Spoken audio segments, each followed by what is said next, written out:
It is now 5:30 p.m. and I call to order the Grand Island Public Schools Board of Education meeting. This is the August 8th, 2024 meeting. Notice of this meeting has been advertised in the Grand Island Independent, which is the district's designated method of giving notice of these meetings.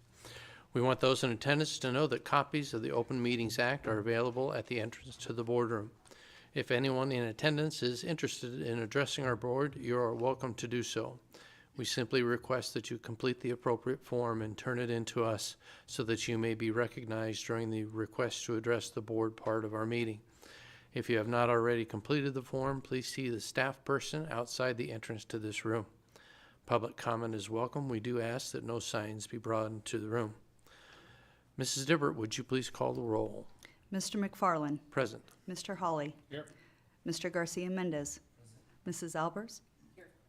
Mr. Sykes. Here. Ms. Maudlin has given prior notice that she will be absent, not attending. Sorry. Mr. Helinski. Here. Mrs. Wilson. Here. Mrs. Jurgens. Present. Thank you. The first item on the agenda tonight is the consent agenda. The consent agenda is to be approved as follows. Items 3.1 through items 3.7. Does anyone have a potential conflict of interest on agenda item 3.3? If so, please state the check number you will be abstaining from voting on. Seeing none, I would entertain a motion to approve the consent agenda as submitted. I make a motion to approve the consent agenda as submitted. Second by Ms. Albers. Discussion. Seeing none, we may proceed to a vote. Motion passes. Special recognition. 34 students will be recognized for stellar results on their respective AP tests from the 439 AP tests taken by all students. Honorees for the board meeting earned the titles of AP Scholar with Honor, and AP Scholar with Distinction, Dr. Jonathan Dahl and Ms. Opal Bentley. Good evening, distinguished Board of Education, President McFarland, and Superintendent Fisher. It's my honor to share honor with you amazing and distinguished graduates as well as 11th graders who have done amazingly on our AP tests, that we have been increasing in not only the number of students taking them, but also in the results that the students have achieved. I'm going to give a short presentation, and then we're going to call not only all the scholars in, but we'll also call Ms. Opal Bentley, and she's helping bring everyone in. So I just want to give an exam summary for you, and the two highlighted years there are 1 year ago and this year. And you'll notice that there's an increase there. That's in the percentage of students that have 3s or greater. And last year when I gave this presentation, I highlighted that we actually had fewer percentage of students with 3s or higher, even though we were increasing. And it's because last year we were requiring all students to take the AP exam, and therefore we had more students on the introductory or the elementary side of the scoring. But we're starting to have students catching up, and more 3s are showing up, and the averages are showing that. So that's amazing. Secondly, I do want to emphasize that we had 267 students taking AP classes, which is a slight decrease, but at the same time, we have more AP classes that were offered overall. As we go to the score profiles, you'll see that, as I was sharing before, the percentage as well as number of scores that were in the 1s and 2s decreased, and the ones that were 3s and 4s increased, and that's what we want to see. You might also notice that the number of 5s decrease, but those are really hard to earn, and we're fortunate that we have a number of the students who earned those with us tonight. The AP tests cover a broad span of classes, and we're really excited for the different teachers that we have at GISH and that we're able to host so many different AP courses. I know that Mr. Hubbard is on the hunt, looking for ways to not only increase, but just strengthen the interest that students have. It's a process that goes with our amazing academies in terms of organization and world-class offerings. I would add, by the way, that you can see it with the darkest green shading that biology and world history modern were the two AP offerings that have the most students right now. That may not be where things are next year, but that's just those are the two that have the most number of students, and it's exciting. Now, it's time to honor our students. We're going to have our AP scholars come in, and give me 1 second because I'd like to recognize them as they come in. I will mention, by the way, that we have the same number of scholars. Thank you. I was going to get that. We have the same number of scholars as last year, 34 last year, 34 this year. We have approximately half of them here tonight. And we have more AP scholars, which is the first level of honor. Then scholars with honor, we have slightly fewer, but scholars with distinction, which is the hardest category, we have more, which is exciting. So now we'll recognize our scholars as they come in. And I'll just turn toward them so I can see them and you can see them.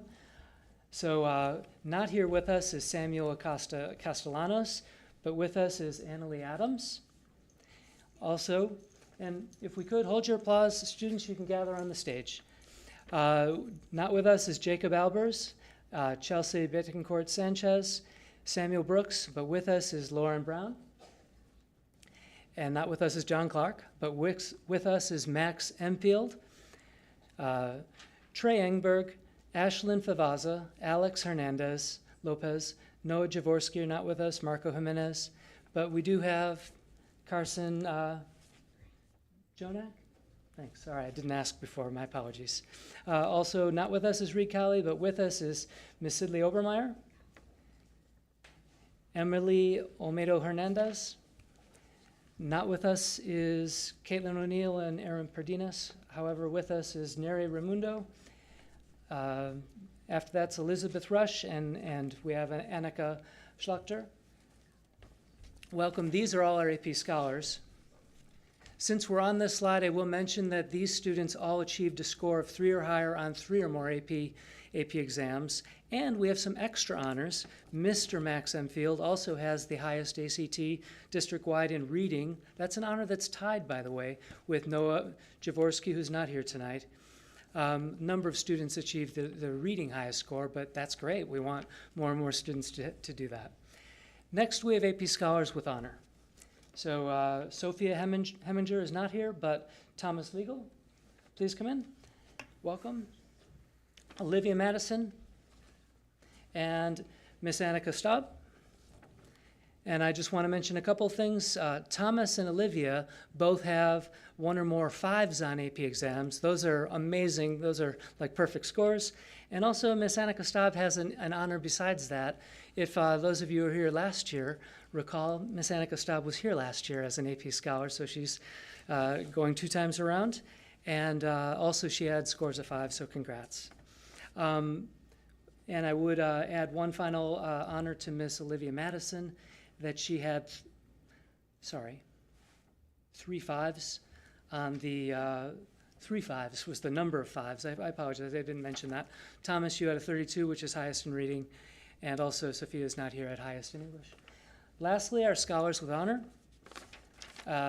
Lastly, our scholars with distinction. So Bodie Albers is not here, but Easton Brown. Sorry. Miss Avery Rogers. Thank you. Miss Ashlyn Rizika. Miss Ava Stein. And Benjamin Thurston isn't here. Ali Ward is not here, but Owen Williams. And I would mention the scholars with distinction have the highest level of honor, and each of these scholars have specific things that are worth calling out. Mr. Bodie Albers was not able to be here tonight, but guess what? He was here 3 years in a row. So I almost think, why didn't he come? I mean, really. But added to that, a lot of these scholars had scores of 5 or more. Miss Rogers and Mr. Williams also had 3 5s, which is amazing, a district highest number of 5s. Miss Rizika also had the district highest math and English, both were 35s.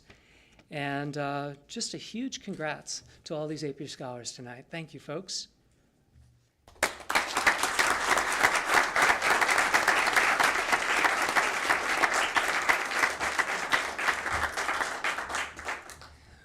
With that, I'd like to invite the board president and Mr. Fisher up to get some pictures, folks. All right, if we could do 2 rows, tall folks in the back kind of closer to the table back there, and then shorter folks in front of them. Do 2 rows and then get a good picture. Families, if you would like to grab photos as well, you're more than welcome to. Totally welcome to.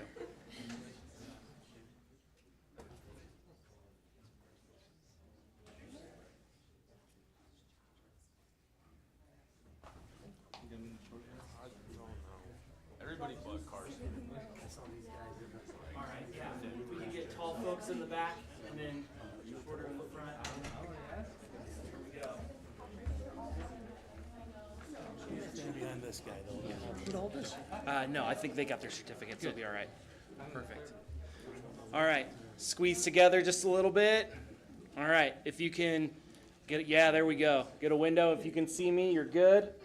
All right, everybody smile and hold it. There's a bunch of folks taking photos. All right, smile. All right, keep holding so everyone can get their photos.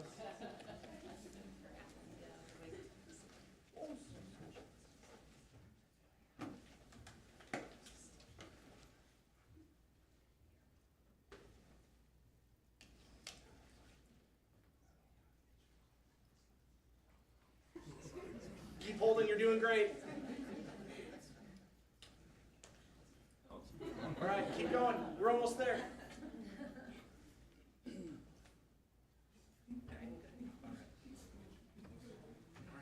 Okay. Congratulations.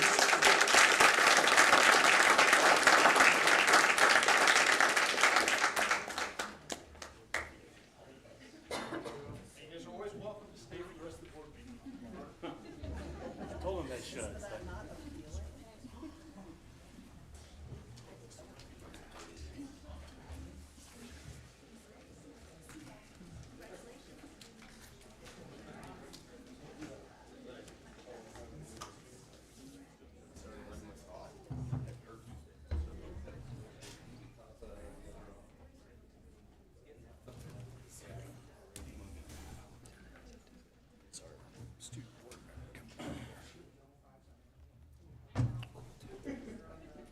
Okay, good.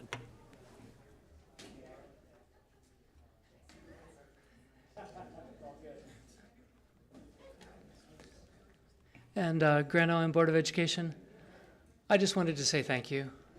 As a longstanding board member that you are, and as a 5-year standing cabinet member, I've been honored to serve this district. You may know that I'm also serving our ombudsman students now as well. But I just want to say thank you. Your encouragement all along the way, as well as the fine work of all the leaders in this district, really help all of our programs improve, not only our AP scholars and the work they do, but each of our schools. You lift that work. I want to salute you, and I want to thank you, and you've made me better during this time. Thank you, Dr. Dahl.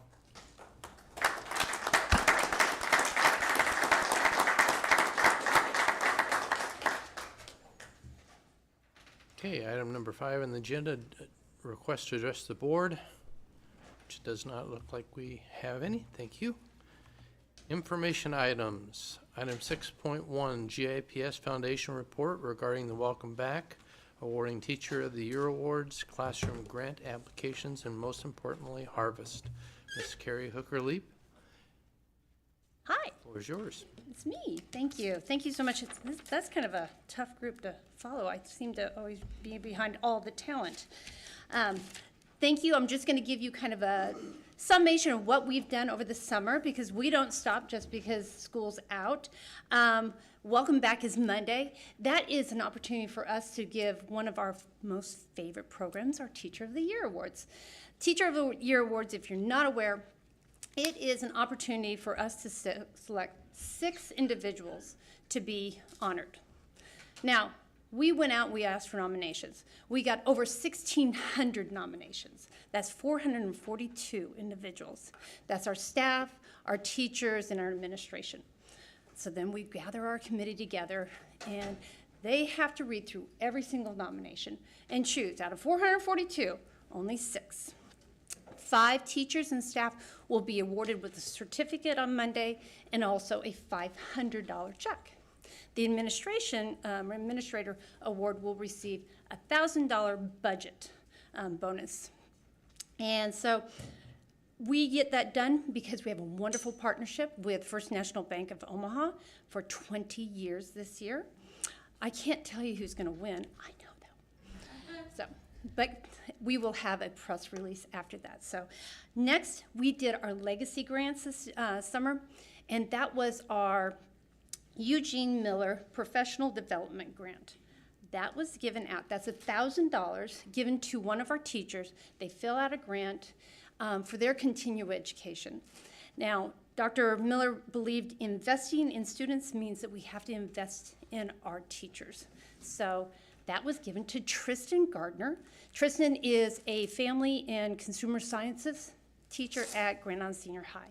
She is continuing her education at Wayne State. Finally, right now is our classroom grants. That opened up August 1st.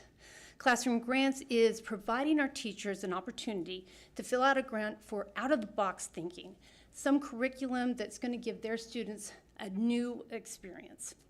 That grant goes from anywhere from $250 to $2,500. We gave out 16 last year, over $17,000. So, and here's the thing, we even have teachers already filling them out, so we're super excited about that, and they're not even back.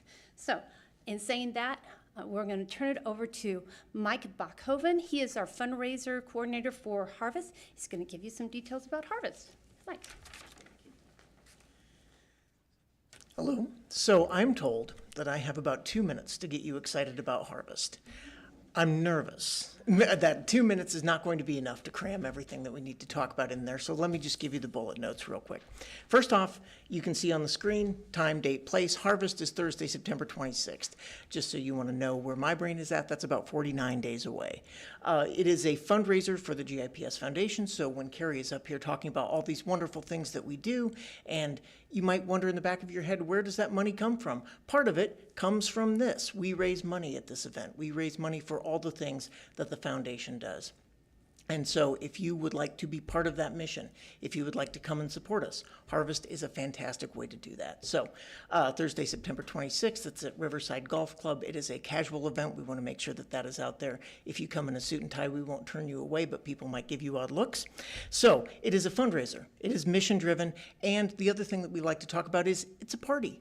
You come, raise money for GIPS Foundation, and you have yourself a good time in the process. So I'm going to bounce real quick into why you should buy tickets for this event. So one of them is, like I said, it's a party, you get some food, there's some entertainment, but it's also mission driven. So what we're going to be doing is talking a lot about the stories that make the GIPS Foundation tick. So you can see two of them up there. One of them is our mission moment, where we're going to bring back two GIPS graduates who have really done a fantastic job of making a name for themselves after they left the district, Luis and Madison Rodriguez, and they are just going to tell their dynamite story about their theme, which is, if you surround yourself with good people, great things can happen, which is kind of a neat theme to be going on. And then we're going to be supporting Lanny Martin. And Lanny Martin, just, you cannot say enough about the impact that he has made to this district. And we are just extremely proud to have some of the Martin family who are going to be in attendance. And if you knew Lanny at all, this is a chance to come and honor him. So finally, how can you help? How can you be part of this? The easiest way, buy tickets, right? They're on a sale right now, gipsfoundation.org. You go there, we will direct you right to where you can buy tickets. By the way, our own Dave Holinsky is going to be the MC this year, so I don't know if that's a selling point or not. I hope it is. Anyway, so the other way you can help is our silent auction, where you're going to see some of the great things that our community has donated to the GIPS Foundation. That opens on September 16th. So if you're not able to make it, if you're not the type who wants to come and have a big dinner, then you can go online and you can bid on some of those items. And there are some great items this year. It's the easiest part of my job is calling and saying, I'm with the GIPS Foundation, and a lot of people will say, what do you need? And that's just fantastic for the ego. And then the last thing is, tell your friends. if you would, please. If you are going to come to this, tell your friends. If you're not going to come to this, but you know someone who might enjoy it, please spread the word, because we really want to get those seats filled. We really want to get those coffers full. We really want to keep doing what we're doing. So that was over 2 minutes. I apologize, but thank you for listening about Harvest, and we'll see you on September 26th. That's it. Thank you so much for this opportunity. Thank you. Item number 6.2, Summer Programming Overview, Dr. Summer Stevens.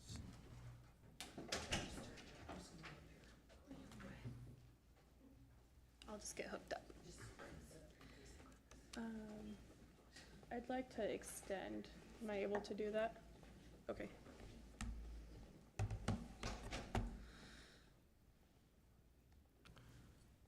Sweet. Oh, that is really little. Hold on.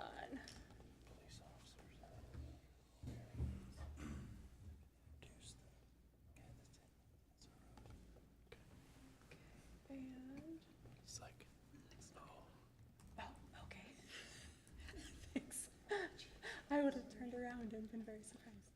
Okay, I think we are good to go. Okay, so a lot of you know me. I know a lot of you. My name is Jill Butner. I am the summer learning design coordinator, if you want to call it. I help to coordinate all of our summer programming, get it off the ground, keep it organized, keep it going. You're going to hear a lot of other names. They are the people that really do the hard work, that really do the footwork with everything that we have going on this summer. Just like every year, fabulous summer, lots of great things that were happening. I will get started with the elementary programs, and I'll move up through the grades. We'll talk about some of our extension opportunities that we had, and then I do have a few of those coordinators here to help share their stories as well and to help answer any questions. So to get started with our, here we go, our elementary programs. So we had Summer Strong, which was led by Chandra Myers and Maggie Minkin. Chandra also ran the ELO program that was at West Lawn. The K-1 Immigrant and our ELN 2 through 5 newcomers that was also at West Lawn, so they were also a part of that.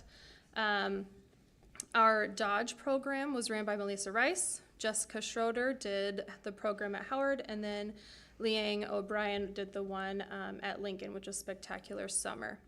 So over at, oh, that's the wrong direction, hold on.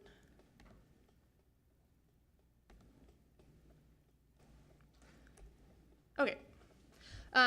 Over 450 elementary students were impacted. At West Lawn, this was the first year that they had speech support, that was provided to students. 17 students were able to be served through that. They implemented a new positive behavior support system in which students earned fish in their classroom for being safe, respectful, and responsible. Then they would draw for students to earn special prizes. They specifically used district math data to help target their instruction.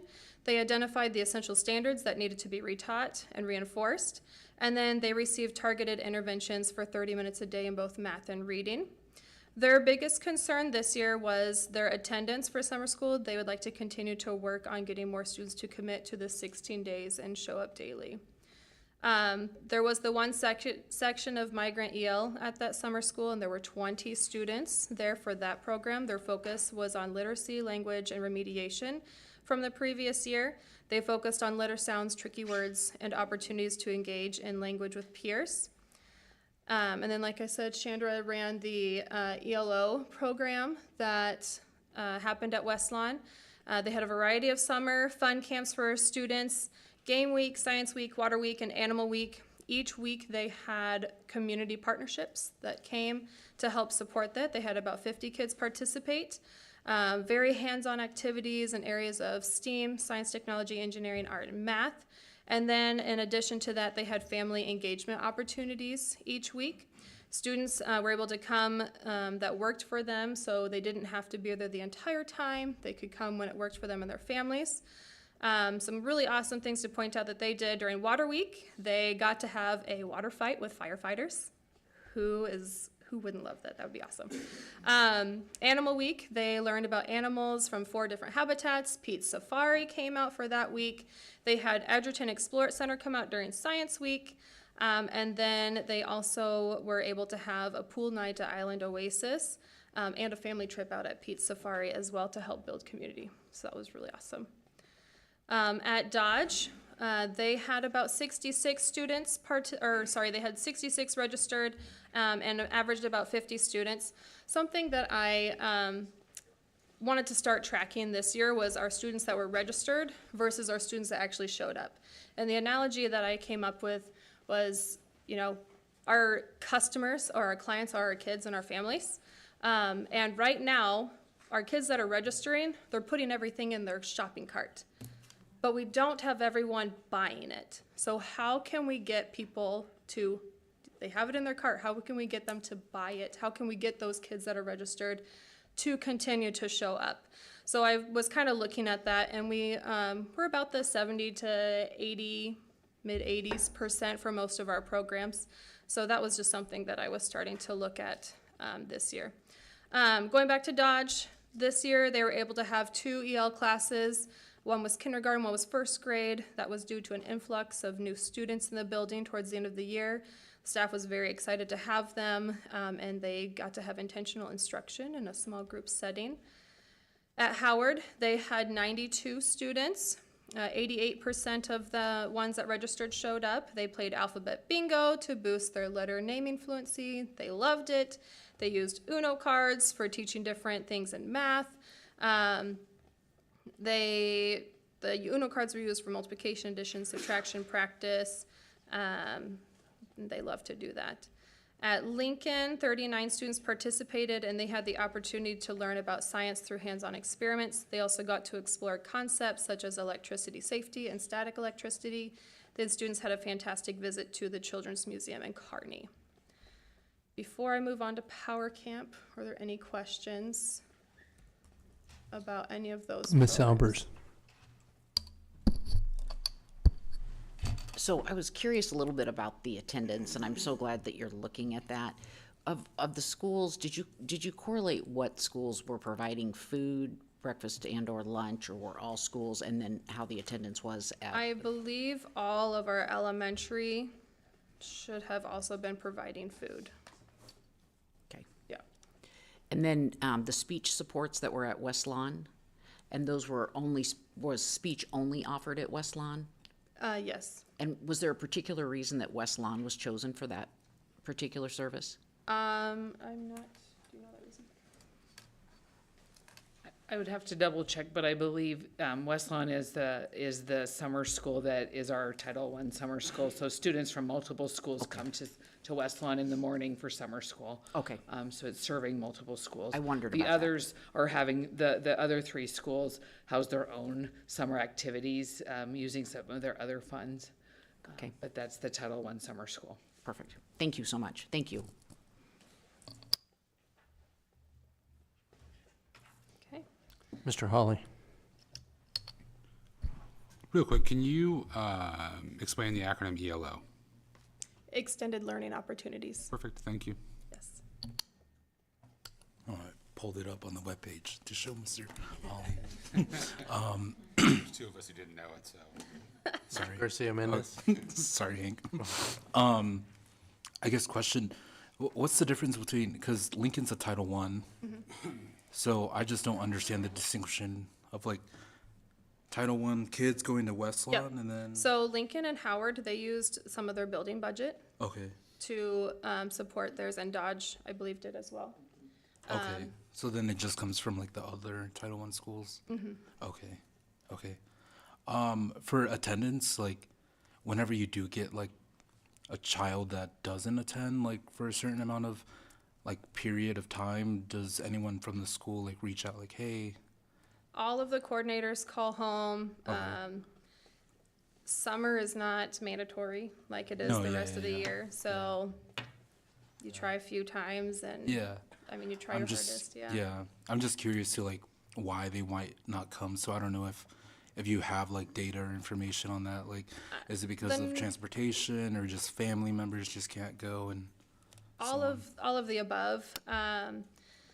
Students that we have heard the excuse of transportation being an issue. And so we tried having transportation in previous years and it was not utilized hard, like 3 kids on a giant bus, if that. So it just wasn't utilized. Vacations happen, you know, family emergencies happen. So, I mean, there's all of those other pieces that come into play, but it's definitely something that I want to start digging into more. Ms. Jurgens. Could you speak to the funding sources and then also how those funding sources are going to change from this, excuse me, from this summer to next summer?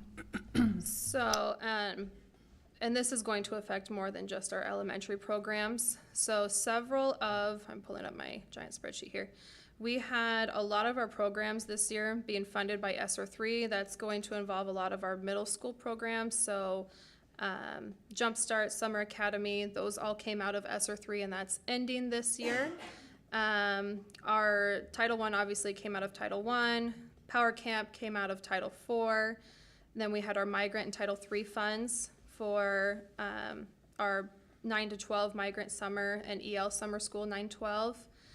And our ESY, they have their budget. And then we had the ARP grant that helps support those extended learning opportunities.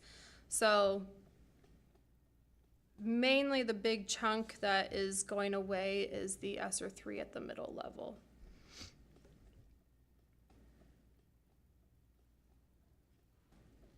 Okay, I'll go ahead and I'll keep going. We're going to talk about Power Camp, which is everyone's favorite, I feel like. Hannah Luber and Eric Strick, they led this year. They had 255 students, which is a new record for them. So key moments, they were extremely excited to be able to visit classrooms more frequently. They were watching teachers bring learning to life, which was incredible. Each of the classes were designed with students in mind, and it was very clear when they were going into those classes. They had hands-on activities and were engaging with the kids. They added a new class this year called Mad Scientist, in which students would do different experiments every day. They did things like making their own lava lamps. They created their own version of kinetic sand to make landforms, and they made Orbeez as well. Those were just a few of the things that they did there. They like to make roller coasters in teams for their engineering, act out plays on stage, making and launching rockets in their liftoff one. Just all sorts of things. Power Camp is really, it is where summer fun is happening. So that one is really just an awesome time. This is the best year that they had for Power Camp. The guests that they had were great. Again, more community partnerships. Teachers went above and beyond to design a curriculum that was new for their repeat campers so that they could continue to increase that enrollment. And then they were proud to be able to solve any problem that came their way due to the systems and procedures that they have in place. They got the opportunity this year to place student workers there as well who are participating in the vocational rehabilitation grant from the Nebraska Department of Ed. And I know that Dr. Stevens can speak more to that as well. I'll move on to middle school. If there's no other questions there. I think I have a few pictures of Power Camp here of some of the things the kids were doing. Okay. So at middle school, we had Jess McHarg, who was the coordinator at BAR. The students there worked in all of their core classes while they enjoyed different games during PE and experiencing different mediums in art class. During art, each student entered a piece of work into the state fair. Overall, he said it was a great group focused on bettering themselves for the summer in preparation for the school year. Enrollment has been kind of going back and forth at the middle level. So with BAR, we only hired 2 paras instead of the regular 4. We'll look at a graph of enrollment here in just a second. At Walnut, we had Jamie Barrientos there. Students learned how to create multiple projects, all related to Nebraska and for the state fair, using a variety of mediums. They had to do research to create their state floats. They also coded drones to complete challenges, and they worked in teams and focused on communication skills. And then Katie Wilkinson at Westridge, she said the scholars love developing their own food trucks. I know they've done this in the past, and it's been a fun experience for the kids. Creating menus, decorating the outside, and designing the inside of it. Another part of Summer Academy that the scholars really enjoyed was all the different community partners that they were able to come in and present. They had the opportunity to have presenters from the police department, Tally Creative, Grand Island Public Schools, a food truck. Those were just a few of them. Oh, wrong direction. Some of the different images of our kiddos there.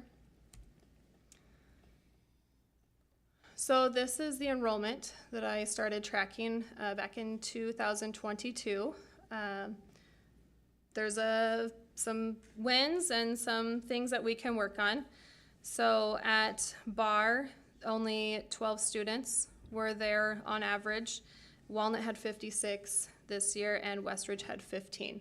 So going back to, we need to figure out how are we getting, so we have kids putting it in their cart, how are we gonna get them to buy it?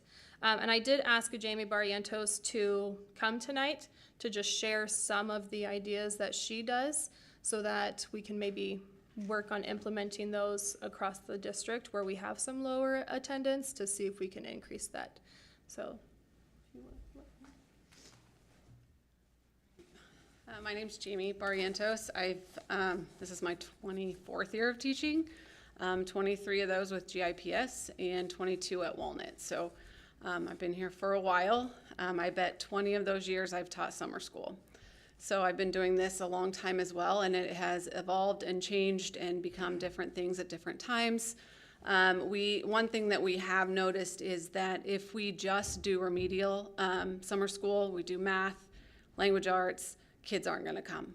That just isn't fun. That's not what they want to do in the summer. So we have to find a way to incorporate those things, but also make it fun. And so that's what we've been doing at Walnut is trying to get rid of that mentality that you're going to come to summer school and it'll be just like school. No, you're going to come to summer school and it's going to be learning, but it's going to be fun. And so our whole staff is on board. They really push it. We create flyers that look like this. We put them around the school. We have sign-up sheets. Teachers that don't even teach summer school share, this with their students. This year we paired with the Department of Education at the Nebraska State Fair. And so we decided on 4 projects. One was string art, so really a hands-on type of activity. We did history boards, and so they had to research any topic that they wanted. I had a student do the history of the chocolate chip cookie. I had a couple students do 9/11, so different things like that. Then one of their projects was the state float. They had to pick a state. It didn't have to be Nebraska, but they created a float that represented that state, so they also did research in that. And then they created brochures and flyers that would encourage others to come to the state fair. So all of those things are going to be on display out there. We are taking the kids on Tuesday, get ahead of myself, August 27th to the state fair, so they can actually see their projects on display. A lot of our kids go to the state fair, but they don't go too far past the rides, so we want to give them the opportunity to go out there and see the other things that are there. And then they also invited us to come to the largest classroom and take part in that. So we are taking approximately 60 kids out there to participate in that. So I think, I just kind of want to put a plug in there about summer school and how important it is to our Walnut students. We use it for a lot of different things, keeps them connected to school. We see some of our kids in a different light. We get more of that one-on-one with students. We also have newcomer students who come who are going to be transitioning into the regular ed classroom, and we kind of use that as a bridge as well. So just lots of different purposes for having that at Walnut, and I just, hate to see that go away. So I just wanted to make sure that we got in here and told you about what a cool thing it is at Walnut. So thank you. I know a couple of other things that Jamie does that she didn't mention. Our secretaries are very busy calling all of our kids that we think would be interested. They're on the phones all day long. Also, she's always telling them, bring a friend. And that is one of the things that when I talked to the other two coordinators, I asked them, why do you think numbers were so low?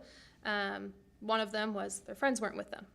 And as middle schoolers, we know that friendships are huge. So if the friends aren't going, they're not going to go. So really pushing that and encouraging those friendships. One thing that I think could really help over at Westridge, they did not have breakfast. So there were some higher numbers doing weights in the morning. Well, what happens after you're done with weights, especially if you're a middle schooler? You're hungry. So you're not going to stay at school for 4 more hours, if you're hungry. So a lot of kids left because they wanted to go home and have breakfast. So that's something that we need to be working on to make sure that we're getting all of our kids the things that they need.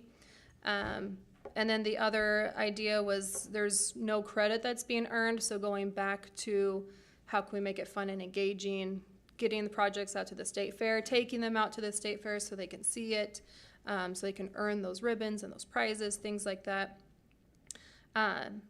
In previous years, this was back when I first started doing summer, it used to be invite only, and we focused on the remedial math and language arts, and it was at Walnut, at least when I was coordinating that, we treated it like a golden ticket, and we focused on we called them bubble kids, so kids between the 25th to about the 40th percentile in those areas, and we would invite them to Summer Academy. We'd work on those skills, and there'd be some other things.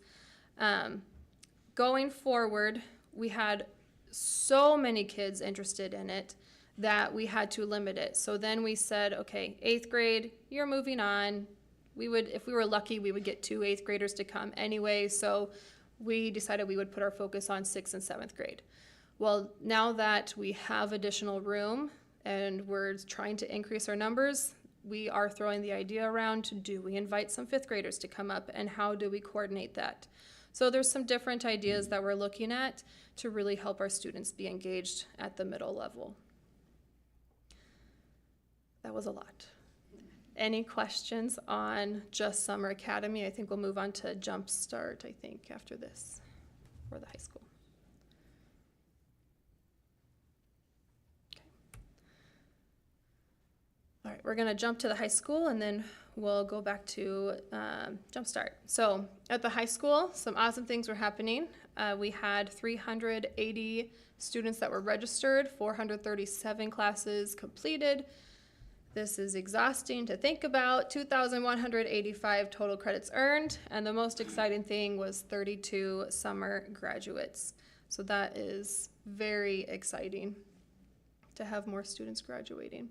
And the GISH Summer School is just the opportunity for those kids to make up those credits that they might be missing, to get back on track, and they're able to learn the material at their own pace through online instruction. This was a graph that Alex Niederklein sent me. He's been doing his own tracking of data, and so just seeing those numbers continue to increase, I think, is great, that we have students really engaging in the summer learning. Especially these last 2 years, 32 and 41 graduates in the summer. That's great.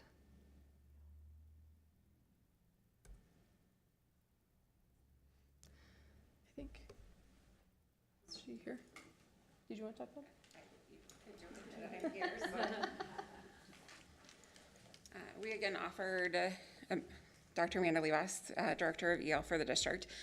We again offered opportunity for summer school for students in grades 9 through 12 through 3 different funding sources, so Title III EL, Title I migrant education, and then newcomers through immigrant dollars that we also get through Title III.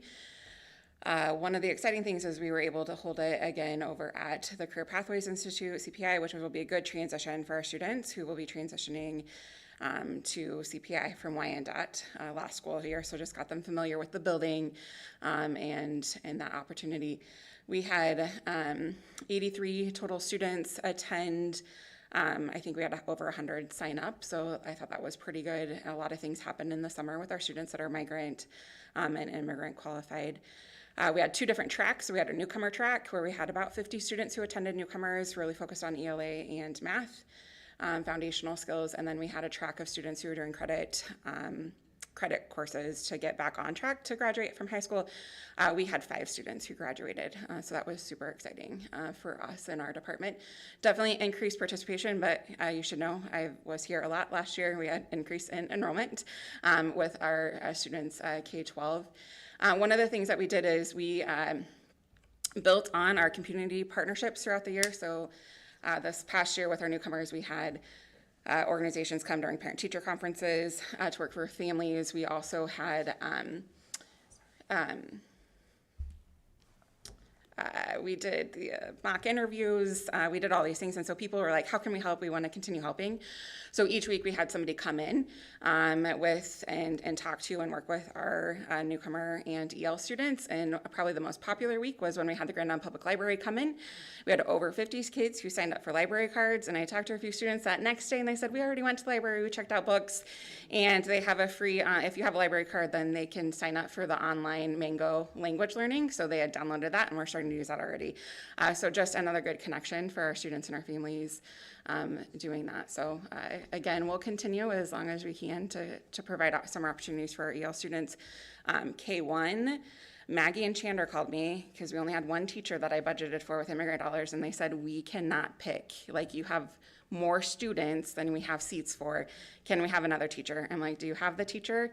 I'll find the funds. So we had 2 classrooms in K-1 just because of the sheer increase in numbers that we had in the elementary level. So I was happy for them to reach out to share that, and we can provide more opportunities for our students. So.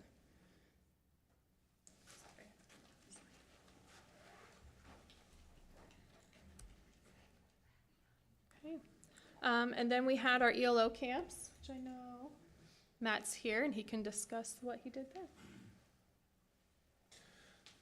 At the high school level this year, we partnered with many of the high school sports teams, as well as art and robotics, and a couple of our AP and honors teachers to hit from elementary clear up to high school level kids. So the total number of kids that you see up there, we had 184 that were impacted. 95 of those came from both boys and girls sports camps. We had girls basketball, boys basketball, football, volleyball, softball, and baseball that all participated in this. We had our high school students actually put the camps on for the younger kids, and it's the first time we've ever done it. And we started off a little slow, but then as kids again started kind of with the buddy system, we started gaining more and more kids throughout that even though they had not signed up previously, we welcomed them in. And so the sports camps, we did 2 different sessions. Boys went 1 week, girls went another week. Then we also sprinkled in an art camp there that was for middle school students for grades, I believe, actually it was elementary, it was 3, 4, and 5. And then our robotics was for 6th, 7th, and 8th grade. And you can see that we had some numbers there. We also had Unified Track that hosted a camp as well. They had 19 participants.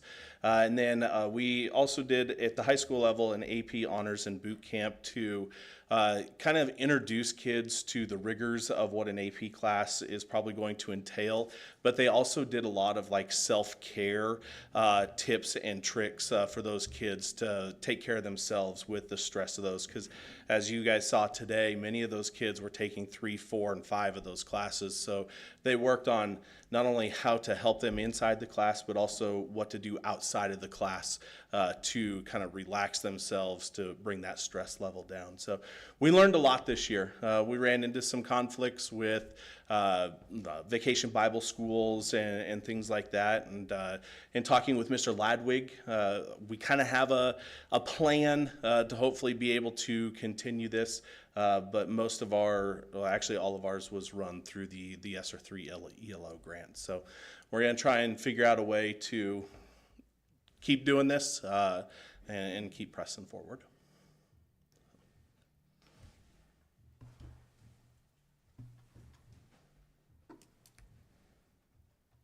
There's some pictures from their time at those camps. There was also weight programs that were going on at the middle school and high school, and lots of different students participated in that. Walnut had a basketball camp, football, volleyball, girls wrestling camp. Some of these went from June and July. Westridge had volleyball, football, basketball, wrestling, boys soccer, and cross country as well. So kids were busy this summer. They should not have been bored at all. And for those of you that know me, you know this is near and dear to my heart. Jumpstart, we just finished that up at the end of July. At Barr, we had 58% of their total sixth grade participate. Walnut had 44%, and Westridge had 61% of their total sixth graders attend that.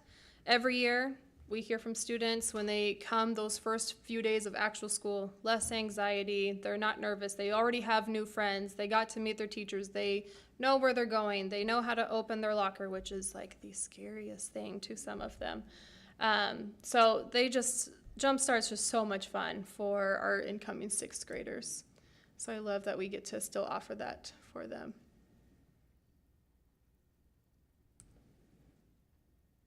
And then just here's a graph showing some of that as well, how it's looking.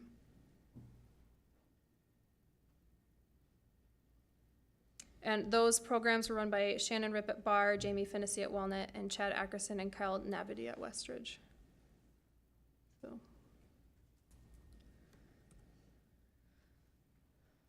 We have our ESY programs as well. So in our elementary, 31 of those students were impacted.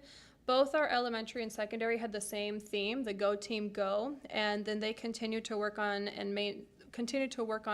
maintenance skills that they gained over the year, and then they got to participate in that field day that was related to the theme.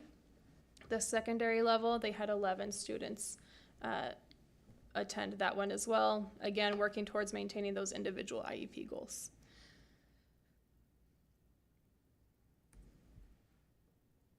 And then last but not least, there's a lot of people here in the Neal building that summer programming would not have happened at all if it were not for them.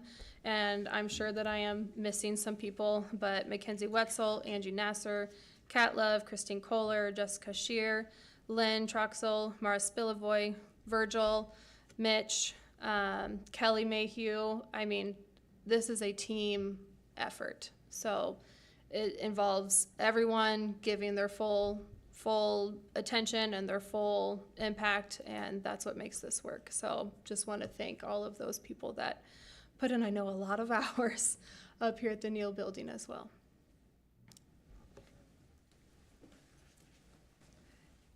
And we definitely want to thank Jill and all of the staff. As you can see, there were obviously staff here tonight, but all the names that she read off, and then of course all of the people that took part in all of the summer programming.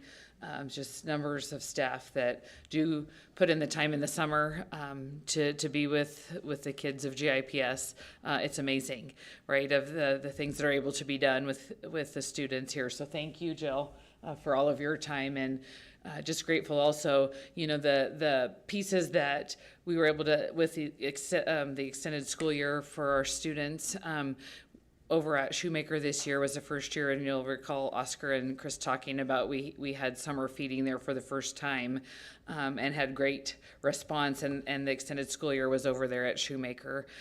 And so I think there's a lot to be said, you know, Westridge not having the breakfast opportunity or a meal opportunity there, kind of the impact there, but also being able to have meals served over at Shoemaker for the first time. And then the impact we saw in the numbers served with summer feeding just had a big impact. So really grateful. So thank you again for the team. So just wanted to kind of close the summer overview, knowing that we have budget coming up, lots of programming up here again that's directly connected to money that's externally funding us. You know, we have great support from the community. As we know, we have those outside funding sources that we can always go after. We have Chief Denny and some staff here tonight. They do a great program with the SRO camp that went on, and connecting with us and getting kids in our buildings, you know, doing activities, which is another opportunity. Parks and Rec, we partnered with that ELO grant and getting them some resources that then, in the coming summers, they can utilize resources to have opportunities at Camp Augustine for kids to use. So these are going to be great things, and we want to keep those partnerships, but the funding on some of these is going to be the piece that we're going to have to keep talking about. And how do we do that? So I just want to keep that at top of mind, that we continue to have those conversations, but grateful for all of the opportunities we are able to provide.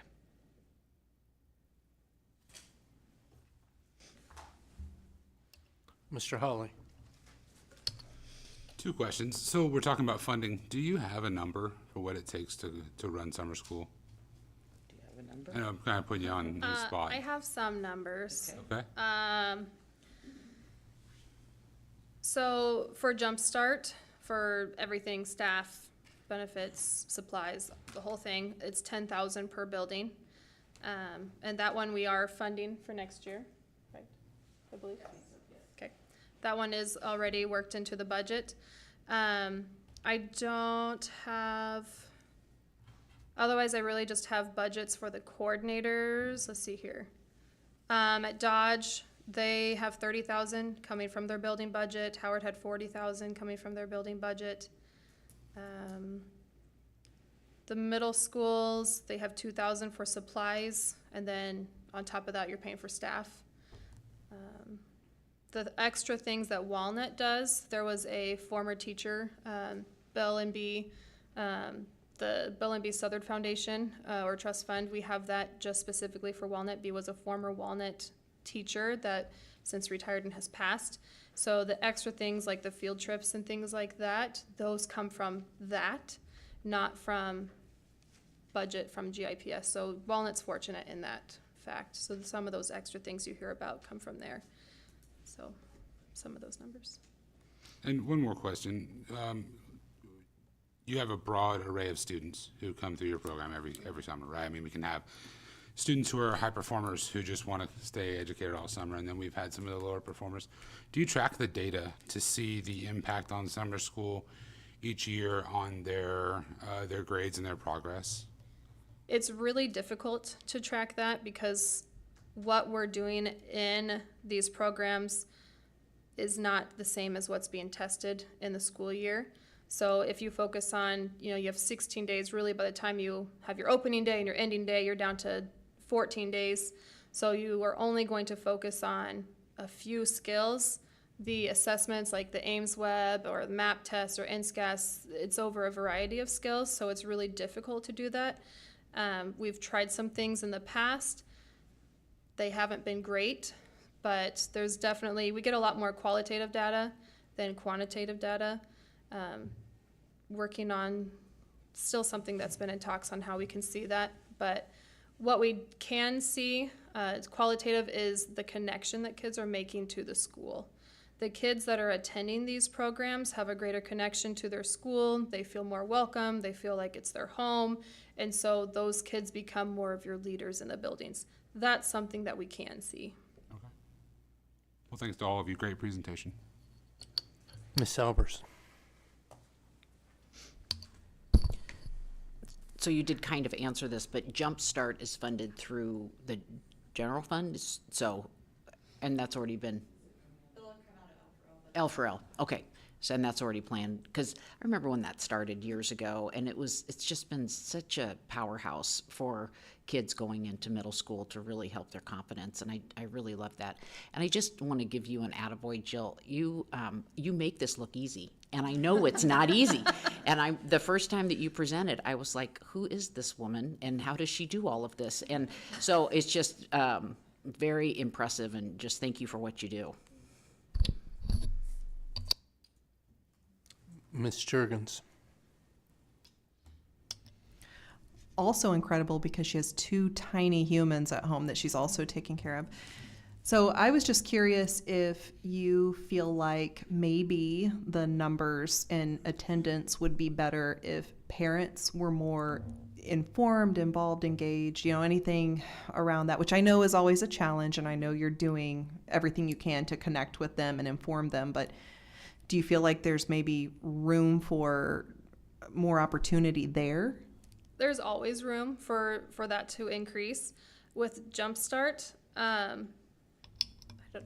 literally told Kelly, and I've told this to Mitch too, I literally said spam them. Just spam them, put it everywhere. It worked.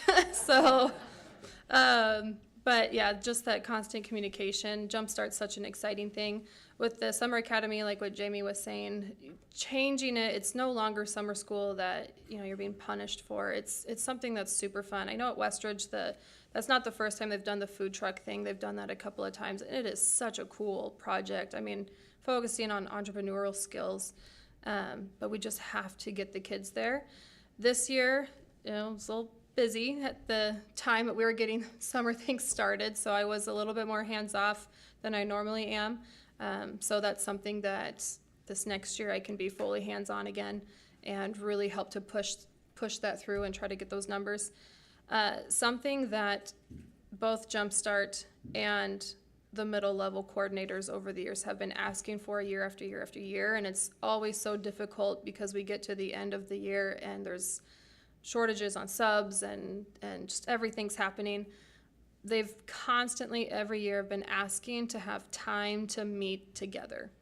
The summer academy coordinators want to meet, discuss ideas, share ideas, things like that. Jumpstart wants to meet. These leaders are aching for community, and it's really hard to do that outside of school because we all have our families and other obligations that we do, coaching and whatnot. So if there's, I know we've got major budget cuts, but if there's a way to even get a half day to get these leaders together so we can work through some of these communication things and how can we build that enrollment, that would be super impactful, and I guarantee that those numbers would be increased next year.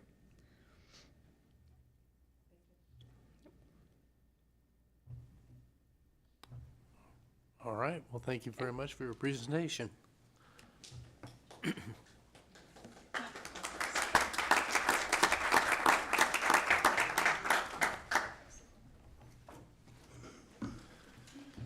Okay, item number 6.3, approval of the MOU for the school resource officers with GIPD. Dr. Summer Stevens and Mr. Lee Jacobson. I don't need it. Good evening. Are we awake? Ready to go? MOU, at the the end of last year, what we found is that our MOU was in need of review.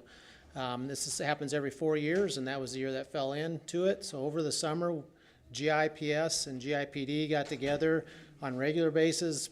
Sometimes it felt like once a week, maybe twice a week, and we helped redevelop that plan. Kept a lot of the good stuff in there. We added a lot of stuff that we wanted to improve on, and we've come up with a plan that will be shared and signed by the city and then by Mr. McFarland. So before we get into that, I do want to introduce Chief Denny. Chief Denny's here. He's going to introduce one of our new SROs. It's going to be our SRO Sergeant for the next coming school year. Chief. Well, thank you for the opportunity to stand in front of you, President McFarland and current board members and Superintendent Fisher. It's nice to get in front of you, I hope, at least every once a year to give you an update on the police department, where we're at. Just want to give a brief update on the police department and along with the MOU, and to introduce our new school resource officer supervisor to you. So about 20 months ago, we were about 19 spots down, which was a big deficit. But luckily, with a lot of work, we are now essentially at full staffing as far as all the spots being filled. We've got 8 hopefully going into the academy in August, end of August, and that means they'll be graduating in December and on their own in April, and so that's a big boost in personnel. That'll basically leave us just a couple spots to fill, but those spots will be in the training process. So we'll have all of our spots filled, and most likely I'll be asking for the city council for a few more FTEs depending on how our revenue stream goes for y'all and us. So that one of the main focuses that we're going to do once we build back full staffing is to focus on a traffic unit, a dedicated traffic unit. I wanted to let you know about that. So when we do add our FTEs, they will go toward 3 or 4 dedicated officers that will deal with traffic education, enforcement in high accident areas, and enforcement of school zones. So that's a big deal for us. That's a complaint that I hear a lot when I go around the city and I listen to people talking about things. So that is going to be a focus going forward over the next 12 to 18 months. Anyway, we've been able to also restructure our organizational leadership, and so we've added some lieutenants and sergeants, and we're about to add a few more. A couple of those positions that I noticed, they were wearing a lot of hats. And for example, the school resource officer sergeant was one of them. Not only was he the school resource officer sergeant, he was also the training sergeant involved with internal training of all the police officers. He was also our personnel sergeant and involved with recruiting all of the people that we're hiring and getting them through training. So that's a lot of hats to wear, and nothing against him because he's one of the individuals that we're promoting to lieutenant in just a few weeks. He's a great guy, but he was definitely wearing too many hats. So what we are doing is we're adding over the next 12 months 3 lieutenant positions and 3 sergeant positions, and that'll allow us to spread out all the hats that they're wearing currently. One of those was the SROs. And so what we did is stand up a new position a little early. On August 22nd, we'll be promoting 2 more lieutenants and 3 more sergeants. But before that, we found it really important to stand up the special services sergeant position, which would handle the SROs. So the majority of that position is going to be dedicated to dealing and supervising with the SROs. So I'm looking for a much closer connection between that supervisory position and the campuses and the administrators at the campuses. So I expect that position and that individual to be visiting the campuses more often, to have the time to do that. And that's going to be a big benefit, I think, for our relationship. So with that being said, I'd like to introduce Sergeant Ryan Rathbun. He is a 25-year veteran of the police department, and he has been in a lot of different areas. K-9, he's been one of the SWAT team members, and so he's been all over. He's currently in patrol, but now he's transitioning to be the school resource officer sergeant. So he'll be a good point of contact, and he'll be in the schools and the campuses learning how schools work, as I did several years ago when I was a school resource officer sergeant myself in a previous life. But I'd like to let him say a few words and go from there. I'd like to begin with answering one of your questions about tracking the kids in the educational system at Grand Island Public Schools. You're looking at a product of it. I went to Jefferson Elementary School, Walnut Middle School, and back then it was junior high, and then graduated from senior high. Grand Island Senior High gave me opportunities through sports. My name's on a couple walls up at the high school. I got athletic scholarships and academic scholarships, went to school for free, got my bachelor's, did 10 years military, came back here. Had it not been for the educators in our system, I don't know where I would be today. So when you ask me my why as to why I took over this position, this is payback. I hope to do the same thing for someone else. With what Chief Denny said about working closely, I've already met with all 3 middle schools and the high school today to introduce myself.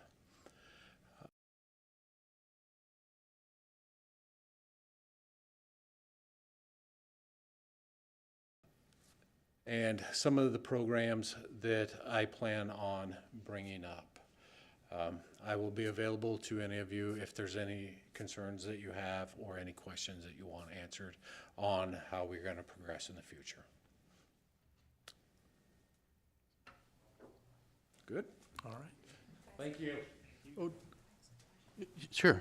Ms. Jurgens. I have a quick question, if that's all right. Oh, sorry. No, you're fine. First of all, thank you for sharing your story and your testament to GIPS, and that's really lovely that you would be willing to share that, so thank you. And I just have a question more pertaining to, I don't mean to sound interviewee, so my apologies up front, but you know, there historically can be really wonderful things and some negative things that come from student SRO relationships and interactions in schools. And now that you're in that leadership role, I'm curious, like, how you want to see the relationships between students and SROs under your guidance. The the SRO program has a triad. One of the most important parts is the mentorship and the coaching. Then we have our law enforcement side of things. So they mentioned cooperation of the youth summer program. I participated in that this year. We put on 3 blocks or 4 blocks? Yeah, 4 blocks, I believe.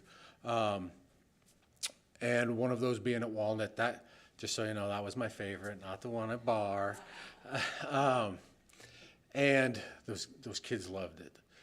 That is the role of the middle schools: coaching, mentoring, and sometimes just being a good example. The high school is a little bit different. Now we have young adults doing adult things. There are consequences. They will have to learn that. Our role will be mostly as the police officer. Now the question is, and I've been speaking with Lee about it, does every interaction have to be law enforcement? So I believe the answer to that question is, do we have a role in what is going on in this circumstance? And if the answer is no, then we shouldn't be part of that problem unless they're seeking our advice on something. Not everything has to end in a citation, a ticket. Sometimes, just like on the road, we have the ability to use our discretion on certain things. To answer that question is really case dependent. What is happening? What is the student's response to our coaching, our mentoring, or our advice? And how many times reciprocation of recidivism of certain things.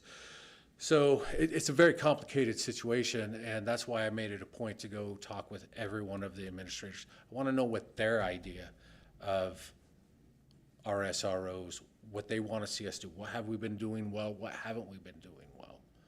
And then move from there. This is going to be a brand new program. We're going to get a couple more new SROs. One of the SROs is probably looking at being one of those sergeants that he's going to promote, so we're going to bring in another one.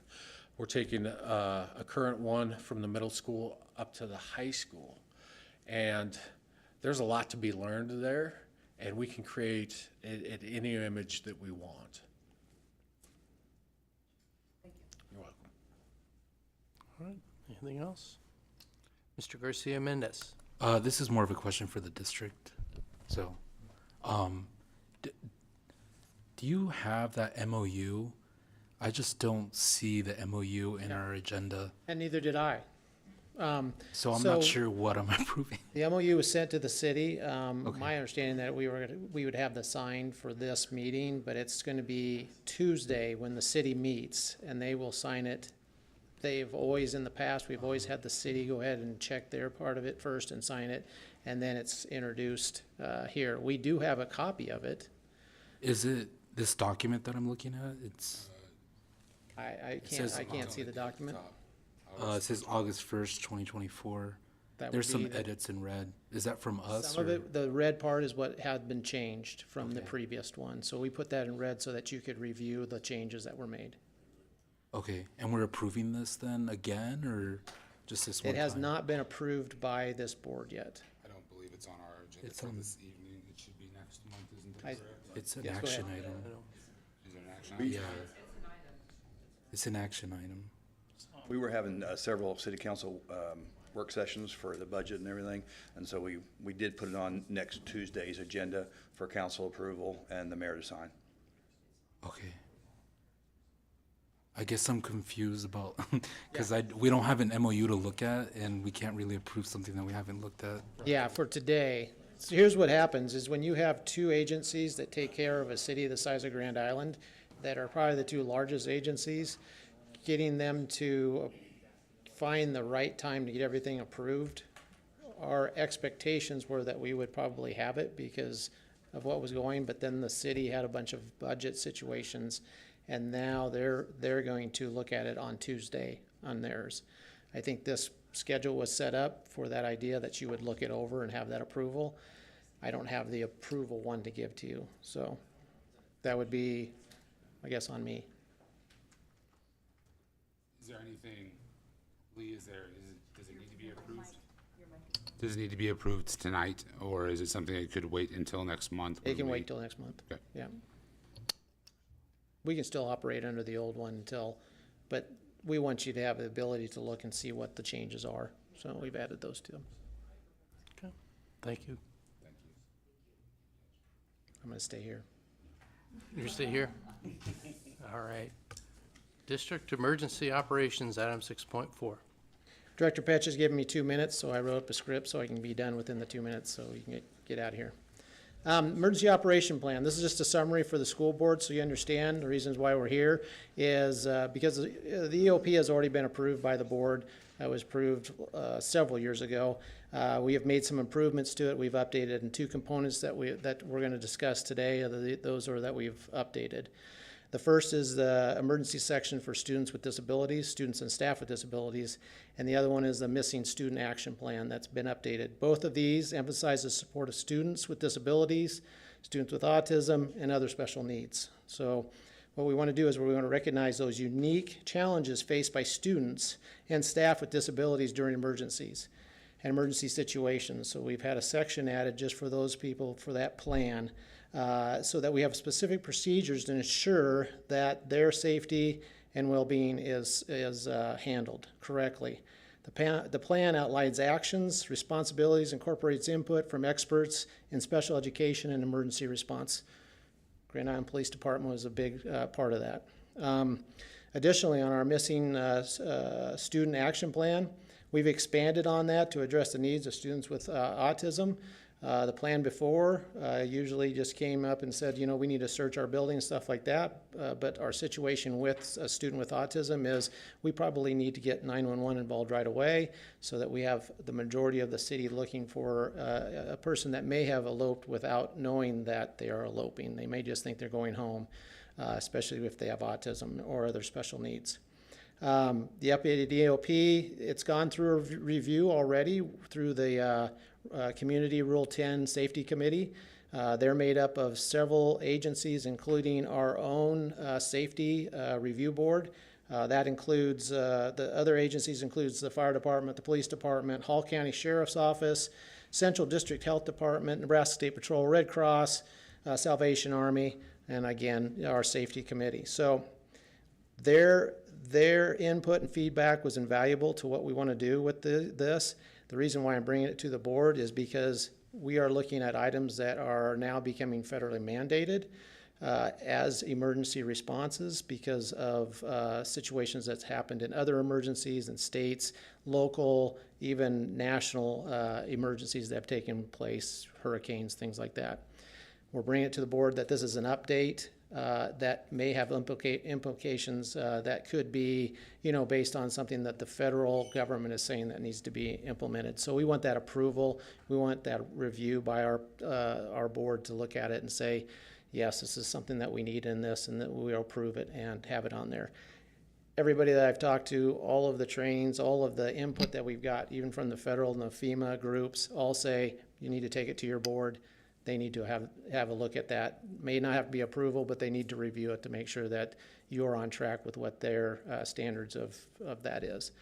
Overall is this: every student, every day is going to be a success. And in order for that to happen, we must include everybody. So if I'm going to evacuate, you're going to evacuate. If you're in a wheelchair, you're going to evacuate. We're all going to do it at the same time, and we're going to do it in the safest manner as possible. We're not going to wait for someone just because you can't go down the elevator. We have those equipment set up, and we've purchased those items. We have security and emergency drop bags for those students that may need extra bags for utilities, maybe different types of medications that they may have if we are an extended period of time in a shelter or something to that effect. So that's what our purpose is for this right here. I also want to make sure that we thank those community members and those agencies that helped us give us our feedback on this. Plan takes a lot to put together. It's an ever-evolving document because we always have turnover, we have changes, and we have updates in our equipment and items that we do. So, thank you. I do have a hard copy if anybody wants to pass around and read it. If you have trouble sleeping at night, this is the way to go. Any questions? No. Thank you. Thank you, Mr. Jacobson. Matt wants. Probably just interject here. And again, this is, when you're looking at this, this was not attached to the agenda, either in the information or the action side of things. And I guess that's probably on me. We did review this with our policy committee. That's what our policy committee did on Monday, but I guess I failed to share with Angela that we needed to attach these to the agenda. So again, I think this emergency operation plan, we can wait till next month for approval of it. And I think we should wait till next month for approval when it is attached to the agenda. So. Okay. I'm a good soldier. Mr. Fisher said be here and have a conversation with you, so I'm here. Well, it's good. The information is good. I think it's good that we got it shared, but we probably need to wait till next month to approve it. All right. Thank you for your time.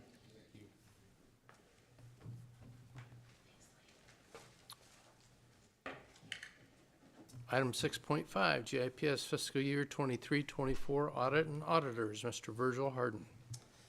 Well, good evening, everyone. Great to always be in front of the school board, so I hope you're having a fabulous meeting so far. So long story short, if you aren't aware, there's a labor shortage in this world, and that affects auditors. So our current auditor, technically on the books as of right now, is a company called Porter & Company. They had a personnel change, informed me July 2nd, we can't do your audit. So I had a minor spaz attack and started calling every CPA firm in the state that is capable of performing a federal single audit act is the term we use, and didn't have very long conversations with most people. So anyhow, I did find one firm, and that's Bergen KDV. I believe they're out of Omaha. They're a larger group that has even offices in Kansas City and elsewhere. I believe they currently are under contract to do both Omaha and Lincoln Public Schools audits, so they come well-versed. The issue, of course, being with the late notice, we are under a statutory requirement to have our audit filed with both the Auditor of Public Accounts and NDE by November 5th. With the conversation with them, it was clear they weren't willing to engage with us if that was still a requirement. So a shout out to our fine friends at NDE and the Auditor of Public Accounts, both giving us a waiver for 1 year for the audit report to be submitted on or before the last day of January 2025 for the current school year that ends August 31. Special shout out to APA because they can actually fine us $2,000 for a late submittal. And I have an email from them saying that they will waive that. That's not anything they have to do, they just have the authority to do it. So just wanting to be clear with them that they understand it'll be late. Now, we also have to file annually an annual financial report. That won't be late, that's due on November 1, and basically it's an unaudited financial report. And so that will be submitted, and that's what our state aid for the following year will be based on. And then there's adjustments in the process that allow, if there's adjustments during the audit time frame, and then we would go back and adjust our AFR. So in the end, other than being late, we feel pretty happy, at least I feel happy, that we were able to engage. And I did sign an engagement letter with them, and so we are under a contract. But just to make it official, we want to have both this as an information and an action item. And I believe there are attachments there you can see. And so that's the story, that's where we're at. And so just navigated that, a little bump in the road. Nobody was worried about it for me, but that's why I guess I'm here. So, so with that, I conclude my comments on that agenda item. Okay. Ms. Albers. So we have somebody new to do the audit. Do you anticipate that we'll stay with them if it all goes well? Or is this a, Great question. In talking with them, and maybe it was just part of the woo pattern of, you know, help me now. And by the way, if you're good, we'll keep you. So yes, you know. So the answer is heck yes, kind of thing. It is normally it's a very stressful thing for the staff to train the auditors on the GIPS way. And that's true of anywhere I've been, so it's not a unique thing to GIPS. But, you know, the nice thing is our stuff's all electronic. They have access 24/7. We can give them, in fact, the current auditors just mailed me back the laptop we'd given them so they could access everything. And so it's kind of a different world where they can do a lot of the field work remotely and come in here for maybe a day and a half with a crew of 4 or 5 people, do what they have to see what they need to see, and go from there. There's expanded testing where they're testing attendance and things like that that is outside of my wheelhouse and really revolves with IT and data and that kind of thing. So it's a bigger scope than it used to be back in the day, kind of thing. So, and absolutely intend to keep them working relationship. We like to develop long-term relationships. We had, with AMGL 20-some years, so, anyhow. Great question.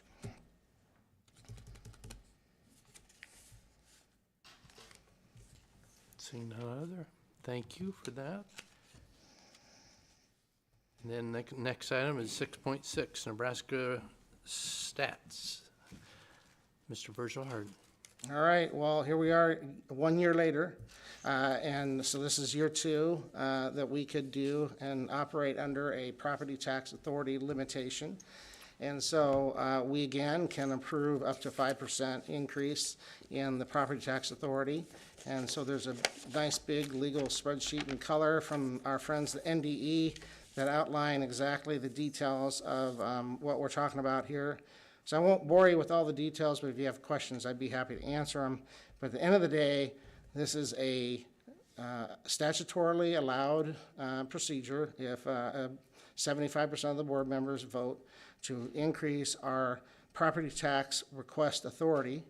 It's not adding any taxes to anything. It's simply filling a bucket because we're under a limitation. And if we get to the limitation, there's nothing in that bucket, then we're stuck. We've reached the end and we can't do it. Many times over the years, I've seen districts, including Grand Island, make the decision not to take advantage of these things, and then things change, and then all of a sudden they hit up that brick wall, and then chaos reigns because they didn't plan ahead, kind of thing. So we approved this last year. We used exactly 0 amount of it. So I can't tell you where we'll be because we're 12 days away from our assessed valuation being certified to us. I can't tell you that we won't use any of it. This is increasing that pool of money on a piece of paper for some time in the future. So the dollar amount involved is an additional roughly $6.1 million.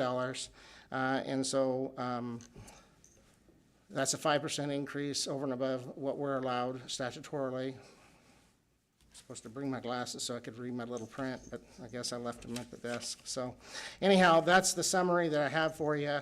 It's just to be clear, you're not raising taxes, you're not increasing taxes, you're not setting taxes, you're simply accessing authority to have a higher property assessed valuation and property assessed against it sometime in the future if needed. So it's literally increasing a number on a budget sheet that we file with the state.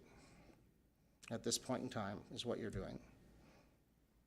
Now, this is just the information part. We do have it as action for later on this meeting. So with that, I would conclude my comments. Any questions for Mr. Hardin? All right, well, thank you, Mr. Hardin.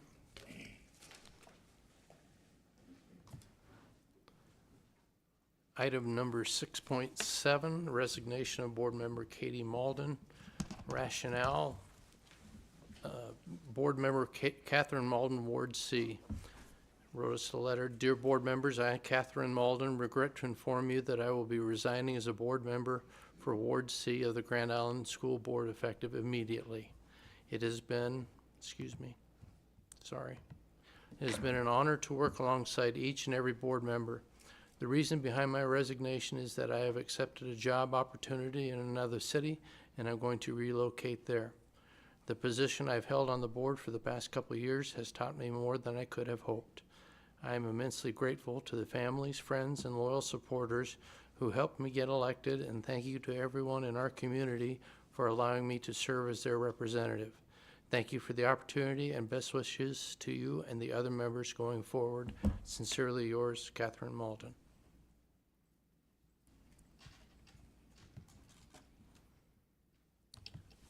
Okay. Since we will not be voting on the district emergency operations, I would entertain a motion to table. I make a motion to table the approval of the district operations plan until next month. Second by Ms. Albers. Discussion? Seeing none, proceed to a vote. Motion passes. Same with item number 7.2, approval of the MOU for school resource officers. I would entertain a motion to table that. I make a motion to table the approval of the MOU for school resource officers until next month. Second by Ms. Albers. Discussion? Seeing none, may vote.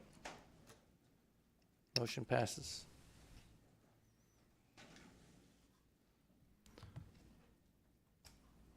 Item 7.3, QC Puff School Safety and Security Projects and Funding.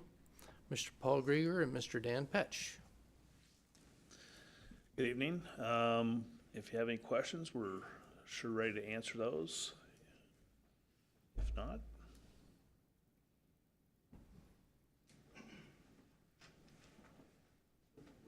Seeing none, Just so we got it across the T, so.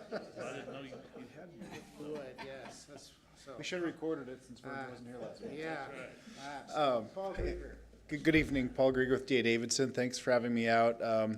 Refresher for those that, I think most of us were here last month, but we have in front of you a resolution authorizing the issuance of limited tax building improvement bonds. As a reminder, these bonds will be paid by the Qualified Capital Purpose Undertaking Fund, limited to 3 cents for no more than 10 years. The district is currently levying in this fund to pay debt service on existing bonds.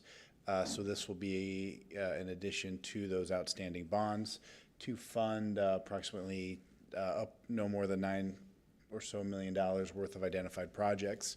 The itemized list of those projects is attached to your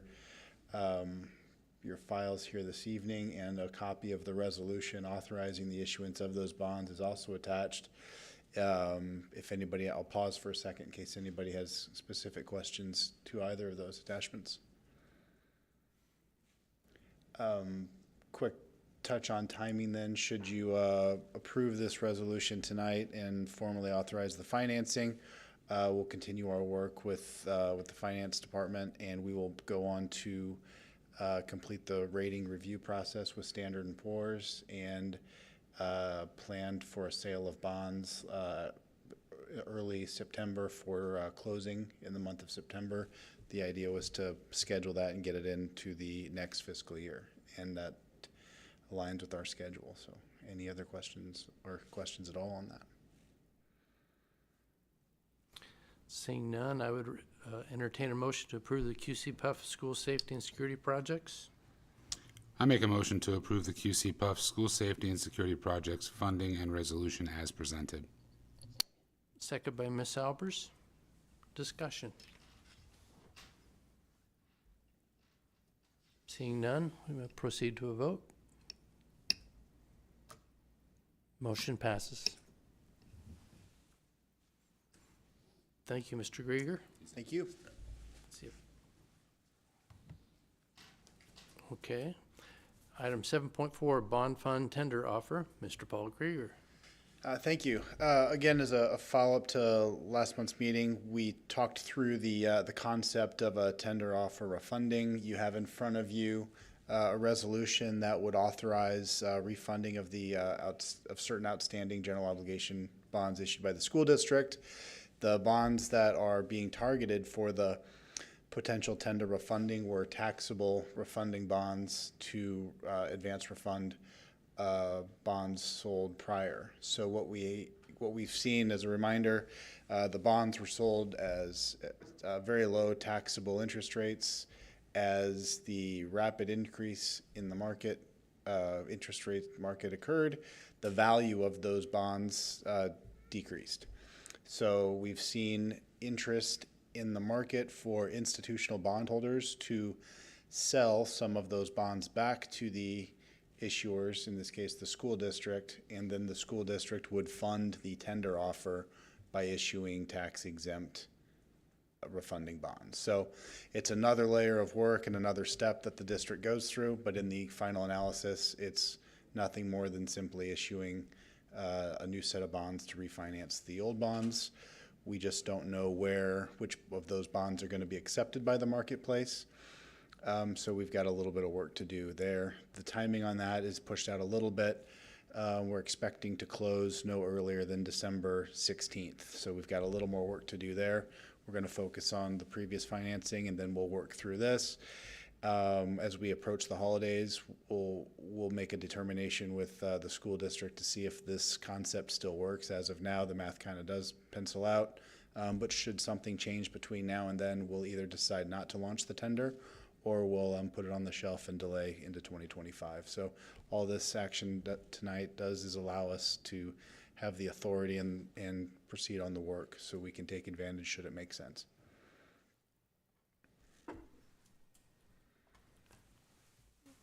I have a question for you, Mr. Greger. Could you explain to us how that does save the taxpayers money?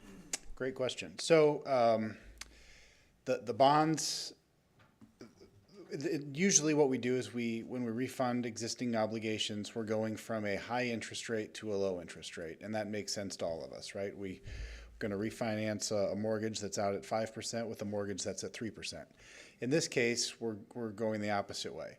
We're going to refinance, my example is something like we're going to refinance bonds that maybe are out at a 2 or 3% with an interest rate that could be 4 to 5%. But in doing so, where the district is buying those bonds back from the market at a discount, a principal discount. So our savings to the taxpayers comes in the form of a reduction in principal as opposed to a reduction in interest rate.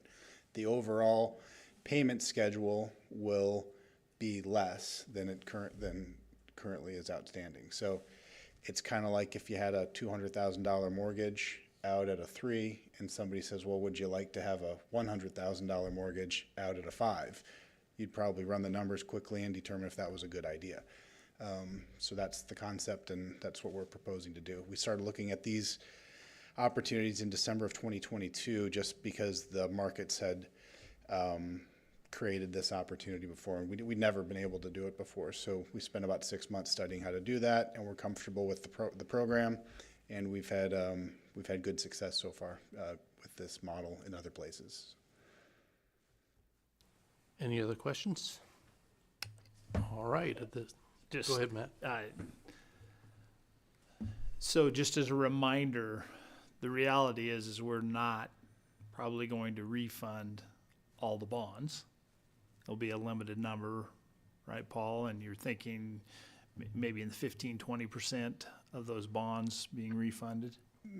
Maybe more. It really depends. So on average, we've seen probably 25 to 35%. We've seen as high as 40% participation, but only maybe 2 of those, maybe 3.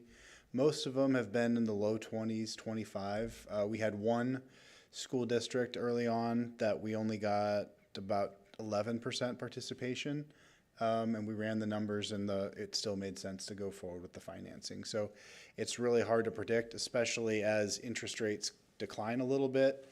The math may not be as compelling, but there's nothing that the district can do. We can't go any faster. This is just what we're dealing with. But as interest rates were heading upward, the math really looked nice on these deals. So we'll just have to continue to watch it and see how it works. But I've modeled your financing at that 30%, and what I've done to cover our bases is you can't just say if there's 20 maturities out there, 30% of each maturity is likely to come through. It's really impossible to predict. So what we've done is we've run what happens if 30% of these targeted bonds are accepted on the short end of the maturity schedule or the very early years. What happens if they're in the intermediate years, and what happens if we're on the longer years.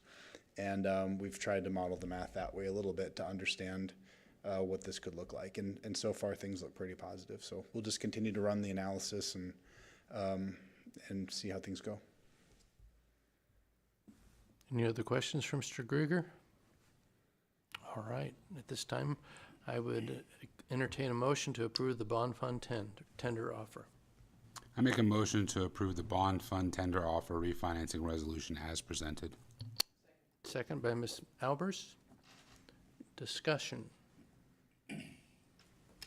Seeing none, we may proceed to a vote. Motion passes. Okay, thanks everybody. Thank you, Mr. Grieger.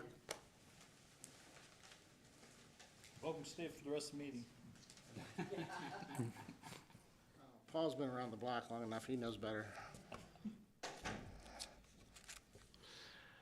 All right, item 7.5, GIPS fiscal year 23-24 audit. Mr. Harden. Any questions, I'd be happy to answer. Pretty straightforward, right? All right, at this time, any questions? Seeing none, at this time, I would entertain a motion to approve and appoint Bergen KDV as Grand Island Public Schools auditors for the fiscal year 23-24 and beyond. I make a motion to approve and appoint Bergen KDV as Grand Island Public Schools auditors for fiscal year 23-24 and beyond. Second by Ms. Albers. Discussion? Seeing none, may proceed to a vote. Motion passes.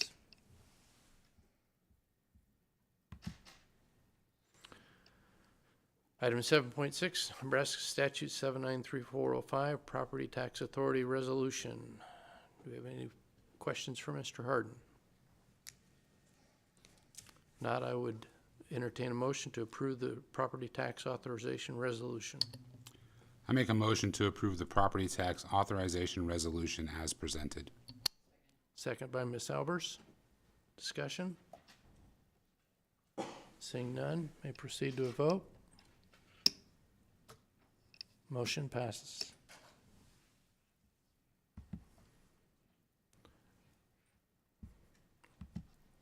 Item 7.7, resignation of board member Katie Malden. I would, at this time, entertain a motion to accept the resignation of Katie Malden from her position.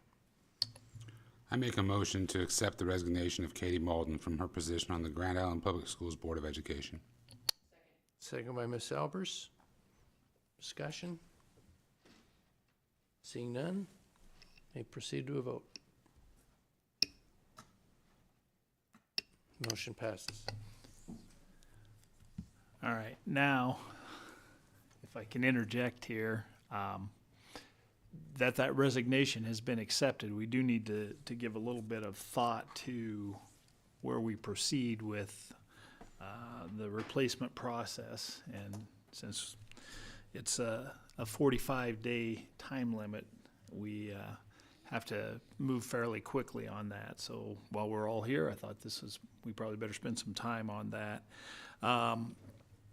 September 19th would be the date that 45 days would need to fall within. So the process really basically, as we back up from that date,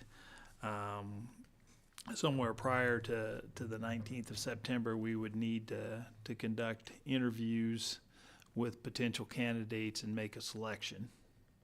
So that's probably a board meeting that would have to take place. Now, we do have a September 12th regular meeting. It could happen in conjunction with that September 12th regular meeting. So that would be probably the one option that we would have September 19th, we also have a workshop for budget that night. And so I suppose technically we could do it in conjunction with that, but that would be the last day. So I think probably it would make more sense to do it in conjunction with September 12th if we were going to combine it with another meeting. The other option would be to have a special board meeting specifically for that purpose. So we could schedule another meeting for that purpose. We kind of need to get a sense for the timing, because then the other thing as we back to where we are right now is we're going to need to put a notice in the paper that vacancy now exists, and the process that we're going to use for replacing that, and encourage people to apply for the position. So obviously, in order to do that, we need to have a deadline for those applications, and then an idea when we're going to interview. We don't necessarily have to set a date tonight, but we probably need to get a sense for where people want to be as far as whether we wanted to do it in conjunction with that September 12th meeting, whether we want to call a special meeting. As I said, we could possibly do it in conjunction with that September 19th workshop, but that's already, a night where we're going to have a fair amount of things to cover. So, thoughts that Ms. Albers. I think as complicated as all of our schedules are, and we already know that we have the board meeting on our calendars, it'd be nice just to do it in conjunction with the already scheduled board meeting in September. And then also, I would not want to do it on the last day, because you just never know what's going to happen. So I would not, I'm not a thrill seeker, so I wouldn't be interested in that. So I think we just kind of, that's how we did the superintendent interviews, wasn't it? Didn't we do it on a board meeting? Yes. Yeah. So I think just, we're trying to get a retreat scheduled. I mean, how difficult is that? So I think stick to the 12th. That's. Ms. Jurgens? I'm just curious if we go with the 12th, which I agree, Lisa, that seems to be the most obvious date to me. Would you recommend then, Mr. Fisher, maybe setting a time before the board meeting for these interviews to take place, or what would you suggest? Well, obviously, if we could do it earlier, that would be great. But I know people have schedules and work schedules that may not allow. We could do 4:30 to 5:30 interviews, but I have no idea how many candidates we're going to have and how many, interviews we might have to conduct. Obviously, the number that we have to conduct is probably going to maybe figure into the length of those interviews. We can obviously structure an interview. If we've got 4 candidates that we need to do, we can structure it one way. If it's 2 candidates, we can, have a little more in-depth questioning probably of those candidates. Mr. Hawley? Do we have a date in mind for closing applications?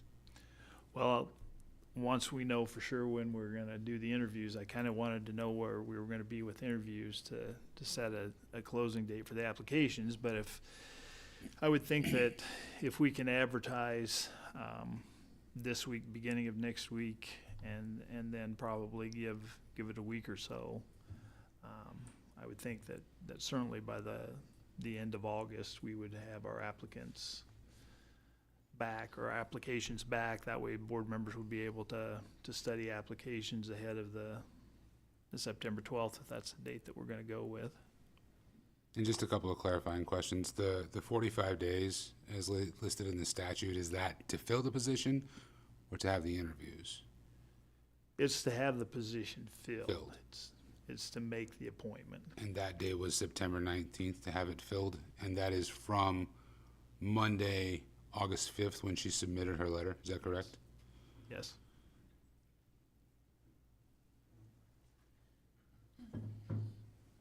Ms. Jurgens? So I'm thinking, to your point, you don't know how many applicants there will be. So it seems a little early for us to set a time before, if we go with before the meeting, it seems a little early for that. However, I like your idea of getting that application closing date, and then we will know what we're talking about for how much time we actually need. Is it fair to wait on setting that interview period because we simply don't know how many candidates there will be? Yeah, I think we just kind of really need to know the time frame of when we're going to be meeting. Once we know that, then we can get the application process out. Ideally, in the applications, you know, it would be nice to be able to say that interviews would occur on this date at least. And it would be, you know, sometime in the late afternoon, evening of September 12th. And we can, you know, we can move the board meeting time, start time back.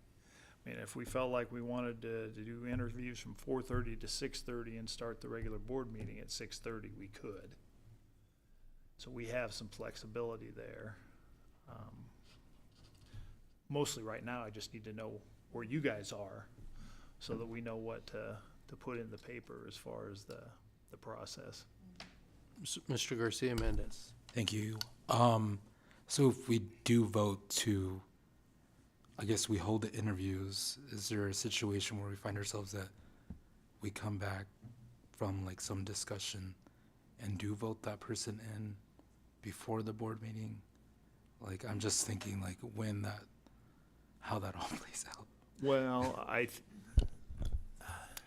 it could, if we did it on the same night as the board meeting, we did the interviews first, as part of, it's gonna be a regular, I mean, it's gonna be an advertised board meeting. You're gonna have, on that agenda, you could have interview candidates, you could have interview and select. And the reality is you gotta do it all in open session.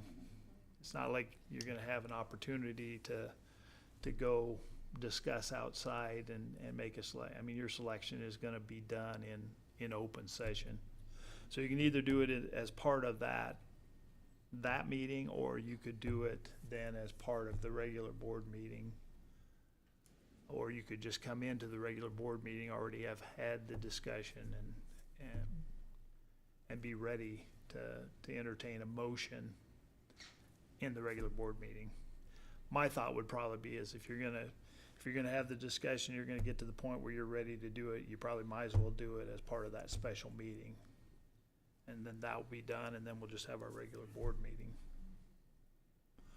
Or you could have the regular board meeting and do interviews afterwards too, but that's gonna get pretty late.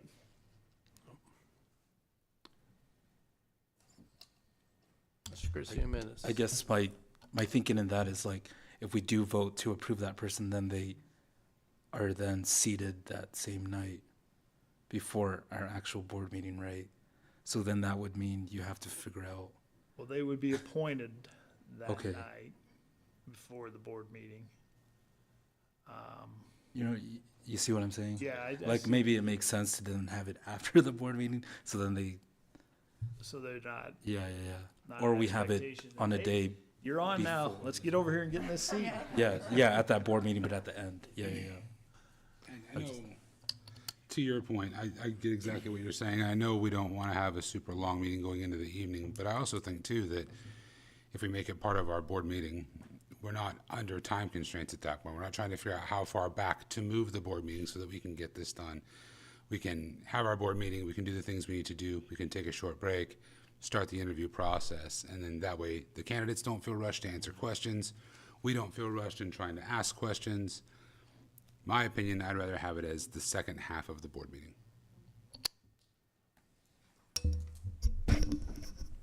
Ms. Albers. No.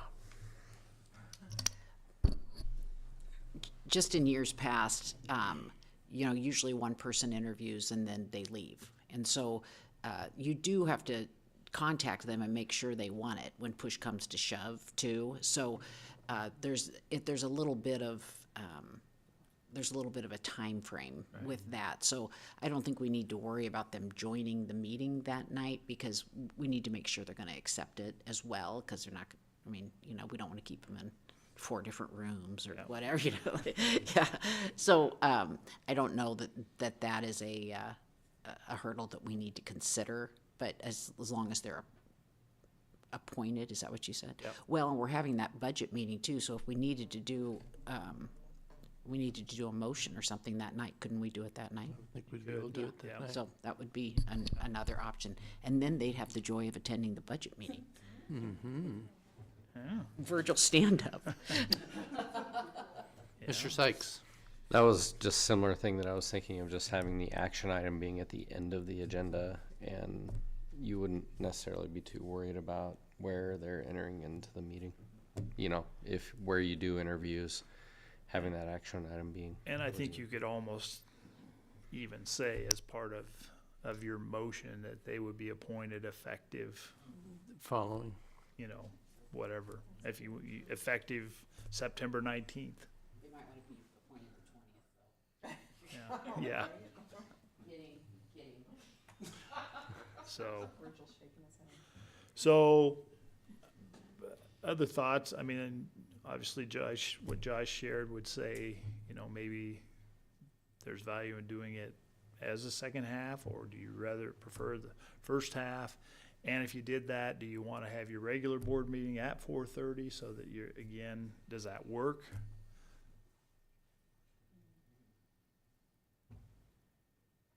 Have our regular meeting at 4:30 with interviews to follow? That work for people? Yep. I'm seeing a lot of shaking heads, yes. Okay. All right. We'll proceed accordingly. Okay.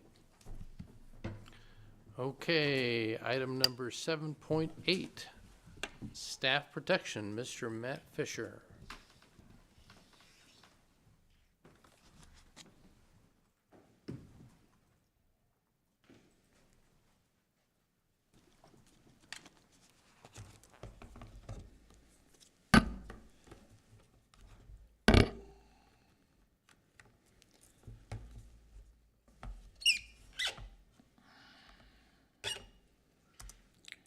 Sure.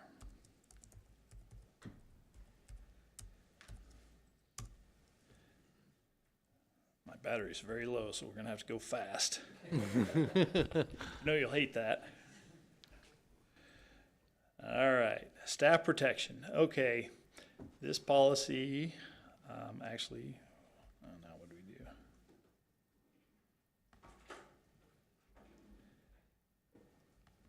Pretty simple change here. This was a policy basically that dealt with workman's comp claims, and there's a statement in here.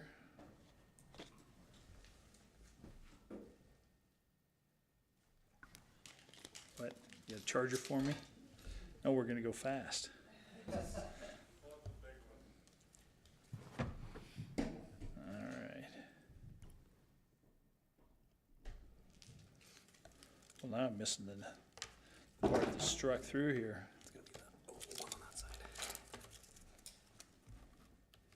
There. Okay.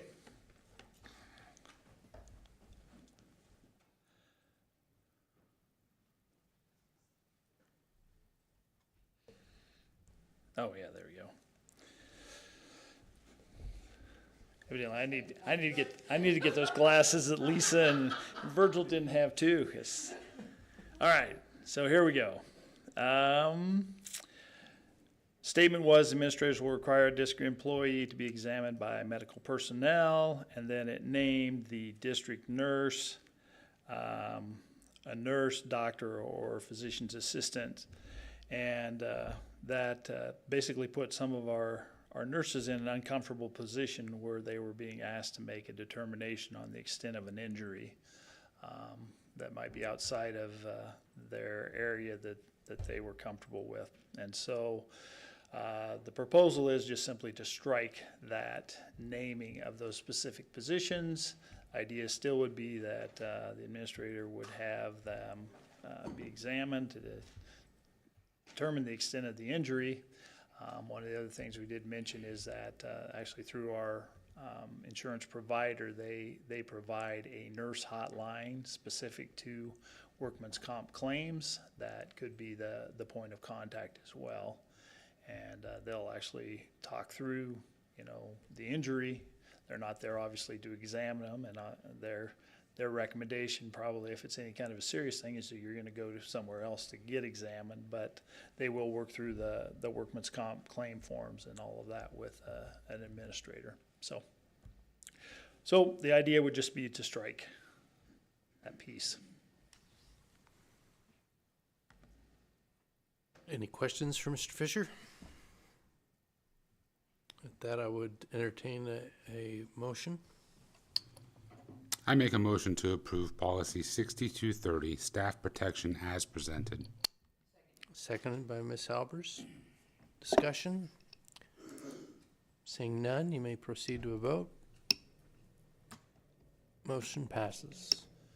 Okay, policy 8312 on excessive absenteeism. Basically, this was a rework of quite a bit of this policy that was done with Dr. Stevens and people from the county attorney's office to basically comply with what they feel like is a process that should be used in these situations where we have excessive absenteeism. And we are required by statute to work with the county attorney on those situations. So questions about anything that is within these changes here? Seeing none, Mr. Linsky. I understand the why. But to me, the policy reads 95%, which out of 180 days, 171 days as it is right now. So they can miss 9 days of excess absenteeism. We want to change that from 9 days to basically 18 days, and then you add on top of those 18 days any other sick days that they may get, any other activity they may have to miss school for. It keeps stacking. Even at the 18 days that we're allowing them to miss school, that's an entire, well, I shouldn't say allow, but that's an entire month of school, entire month of learning. And even though I understand the why behind it, I don't see the purpose of doubling down on it. And that's just kind of how I see it, and so unfortunately I'm going to vote no on this one. Well, that's certainly one of those things that I wouldn't argue with you about that. It's a lot. And that is basically where it was set out at in the statutes. This is the third school district I've dealt with this, and it's been 20 everywhere that I've been, because that's what's basically outlined in the statute. I fully agree, that it's a lot, but it is where the county, and really what we're saying here is not that this is what truly excessive absentee is in our viewpoint. This is where the county attorney will become involved, is really what this policy deals with. So fully appreciate your opinion. Anything else? Okay, I would at this time entertain a motion. I make a motion to approve policy 8312, excessive absenteeism as presented. Second by Ms. Albers. May proceed to a vote. Motion passes. Okay, 8456, student use of personal electronic communication devices. This is simply a change to align with the procedures that are being utilized at the high school now. You get to this point in number 9 here in the policy, it used to say, it didn't say for elementary and middle school, it was just the guidelines that were used for all schools. So now we're going to add that for elementary and middle schools, because they're still following those guidelines. But then down below, we're going to add for Grand Island Senior High the procedures that were put in place for the second semester here with the cell phones. Any questions? This time I would entertain a motion. I make a motion to approve policy 8456, student use of personal electronic communication devices as presented. Second by Ms. Albers. Discussion. Seeing none, may proceed to a vote. Motion passes. Okay, policy 8470, weapons and firearms in school. This was a policy that we needed to change to align with the change in statute that took place at the last legislative session. And when we looked at this last month, the question was raised about identifying people that were, off duty or retired. And how are we going to know who those people were? And so worked with the attorney to change some language here. Basically, if you'll read through that, starting, a little bit before the red begins, peace officers or other duly authorized law enforcement officers, which is what it said before, and then we added, or qualified retired law enforcement officers as defined and pursuant to the state and federal law. That's where the change had stopped before. Now, the language that we added between last month and this month would be the next of it, which is, however, to ensure the safety and security of school premises, any such qualified individual who is not in uniform should promptly provide supporting documentation to the school administration of their firearm possession when the qualified individual arrives at a school facility. And Lee showed us that people that are going to be qualified do have a card that they are required to carry with them when they are carrying a firearm. So they will be able to produce the documentation. And so really part of our process as we go forward is we'll need to put up some notices in our buildings that, if they are an authorized person carrying a firearm, they need to report that to the administration as soon as they enter the premises. Mr. Hawley. Lee, do you have an example of what that card looks like? I figured you might be the guy. Yeah. This would be the card that I have that says that I'm a retired officer in good standing with that agency. And then when I qualify, they give me a qualification, because yearly you have to qualify with your firearm. So that's my qualification to carry a concealed weapon. Okay. Awesome. Most of the time what you're going to find is that there's a national under HR 218, which was signed into law. Some people do that nationally so they can carry from state to state. So you could have maybe, a grandfather or somebody who was in law enforcement that may show up at one of our games, but they would have documentation like I just showed you. Okay. Thank you.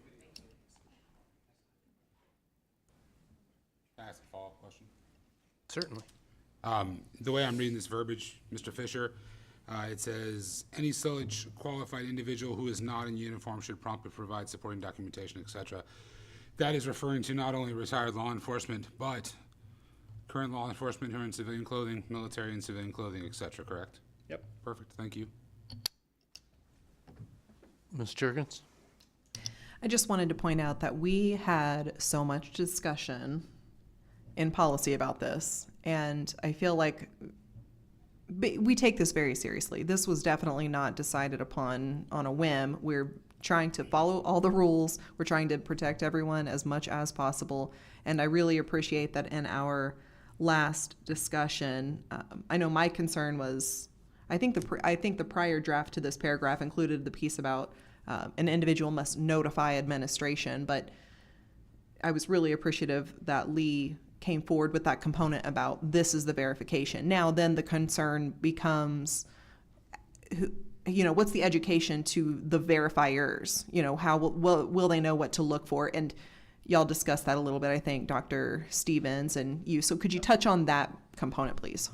Well, since the verifiers are going to be our administrators, and actually we talked through this with ADs when I met with them earlier this week, that this was coming, and so the reality is most of the time this is going to happen, it's going to be an activity. And so we're probably going to have a sign at our ticket takers that, yes, if you're authorized, you have to do this.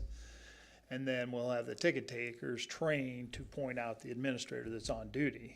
And then the intent is to have Lee and Wes basically go through with our administrators, and actually talked with Lee about this today, and he's going to prepare a video that basically shows what that documentation should look like so that our administrators will know what to be expecting. Mr. Hawley. I just wanted to follow up and say I appreciate everybody's work on this. Obviously not on the policy committee anymore. I appreciate the time you spent. I appreciate the time that you spent, Lee. This is really important, and I'm glad we came up with this. I feel a lot better about this policy this month than I did last month. So thanks to everyone for your work. Well, thank you for the question last month. All right, at this point in time, I would entertain a motion to approve the policy 8470. I make a motion to approve policy 8470, weapons and firearms in school as presented. Second by Ms. Albers. Discussion. Seeing none, may proceed to a vote. Motion passes. Reports. Superintendent report. Mr. Fisher. Okay.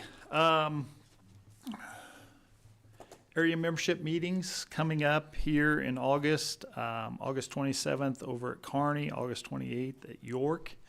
I think we have a pretty fair contingency signed up to attend the York meeting.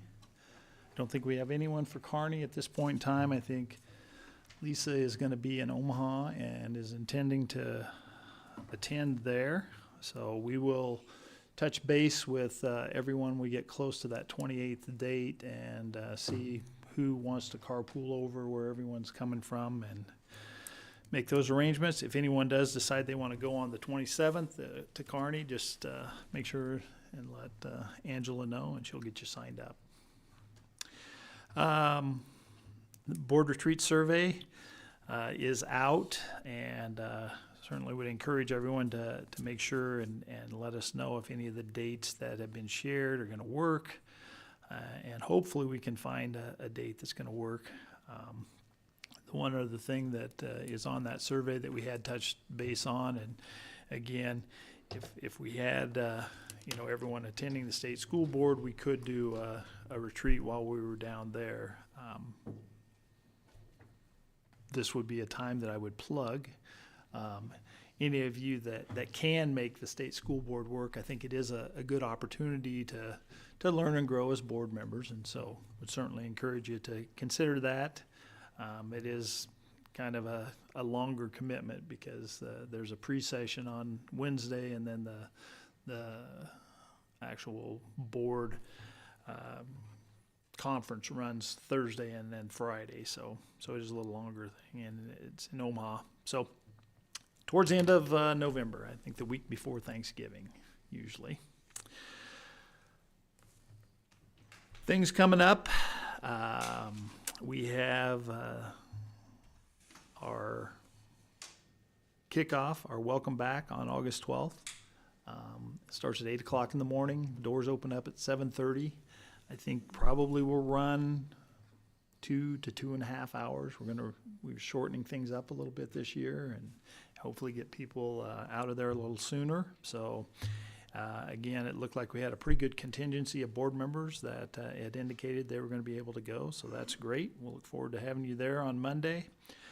Otherwise, we're kind of in that getting everything done. We've been doing teacher orientation. We did our new teacher orientation. We had staff members back in the building starting yesterday, and so we're getting pretty well geared up to go for another year. Only other thing wanted to mention, we do have a legislative special session going on right now, if you hadn't noticed. It's kind of interesting. We had a Zoom meeting with superintendents from across the state, business managers, and through the Council of School Administrators earlier today, and you know, there was a bill that was released, at least a draft copy of it, and it was going to go to the executive session of the Revenue Committee, and they found a lot of issues with it already, and so they've gone back and are rewriting that bill, and sounded like it's probably not going to come out this week. When it does come out, I don't know. I'm sure there'll probably still going to be some issues with it. There's certainly issues I think that we would have with it in terms of the funding source. I think Virgil did some computations on where it would leave us, and it would leave us somewhere in the neighborhood of a $5 million shortage of where our funding is going to be right now. And so again, it's you know, I don't know that I would say that I expect anything to come out of this legislative session, but it's probably going to set some things up for you know, the regular session, or it may set things up for the next special session, because Virgil and I discussed earlier, this session may end and the governor may turn right around and call another session, and so we'll see. It's exciting times in Lincoln. I'm glad I'm not there. So we'll see what happens. So other than that, that's pretty much all I had to report. Any questions from Mr. Fisher? Okay, we'll move on to item number 9, executive session for the purpose of real estate, because it is in the best interest of the public to discuss this matter in closed session. I would entertain a motion for the board to convene to executive session for the purpose of discussing real estate. I make a motion for the board to convene an executive session for the purpose of discussing real estate. Second by Ms. Albers. Discussion? Seeing none, may proceed to a vote.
Discussion, seeing none. Vote. Passes. There we go.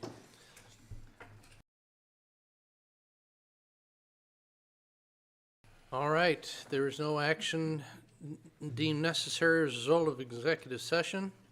Notification of upcoming meetings. Our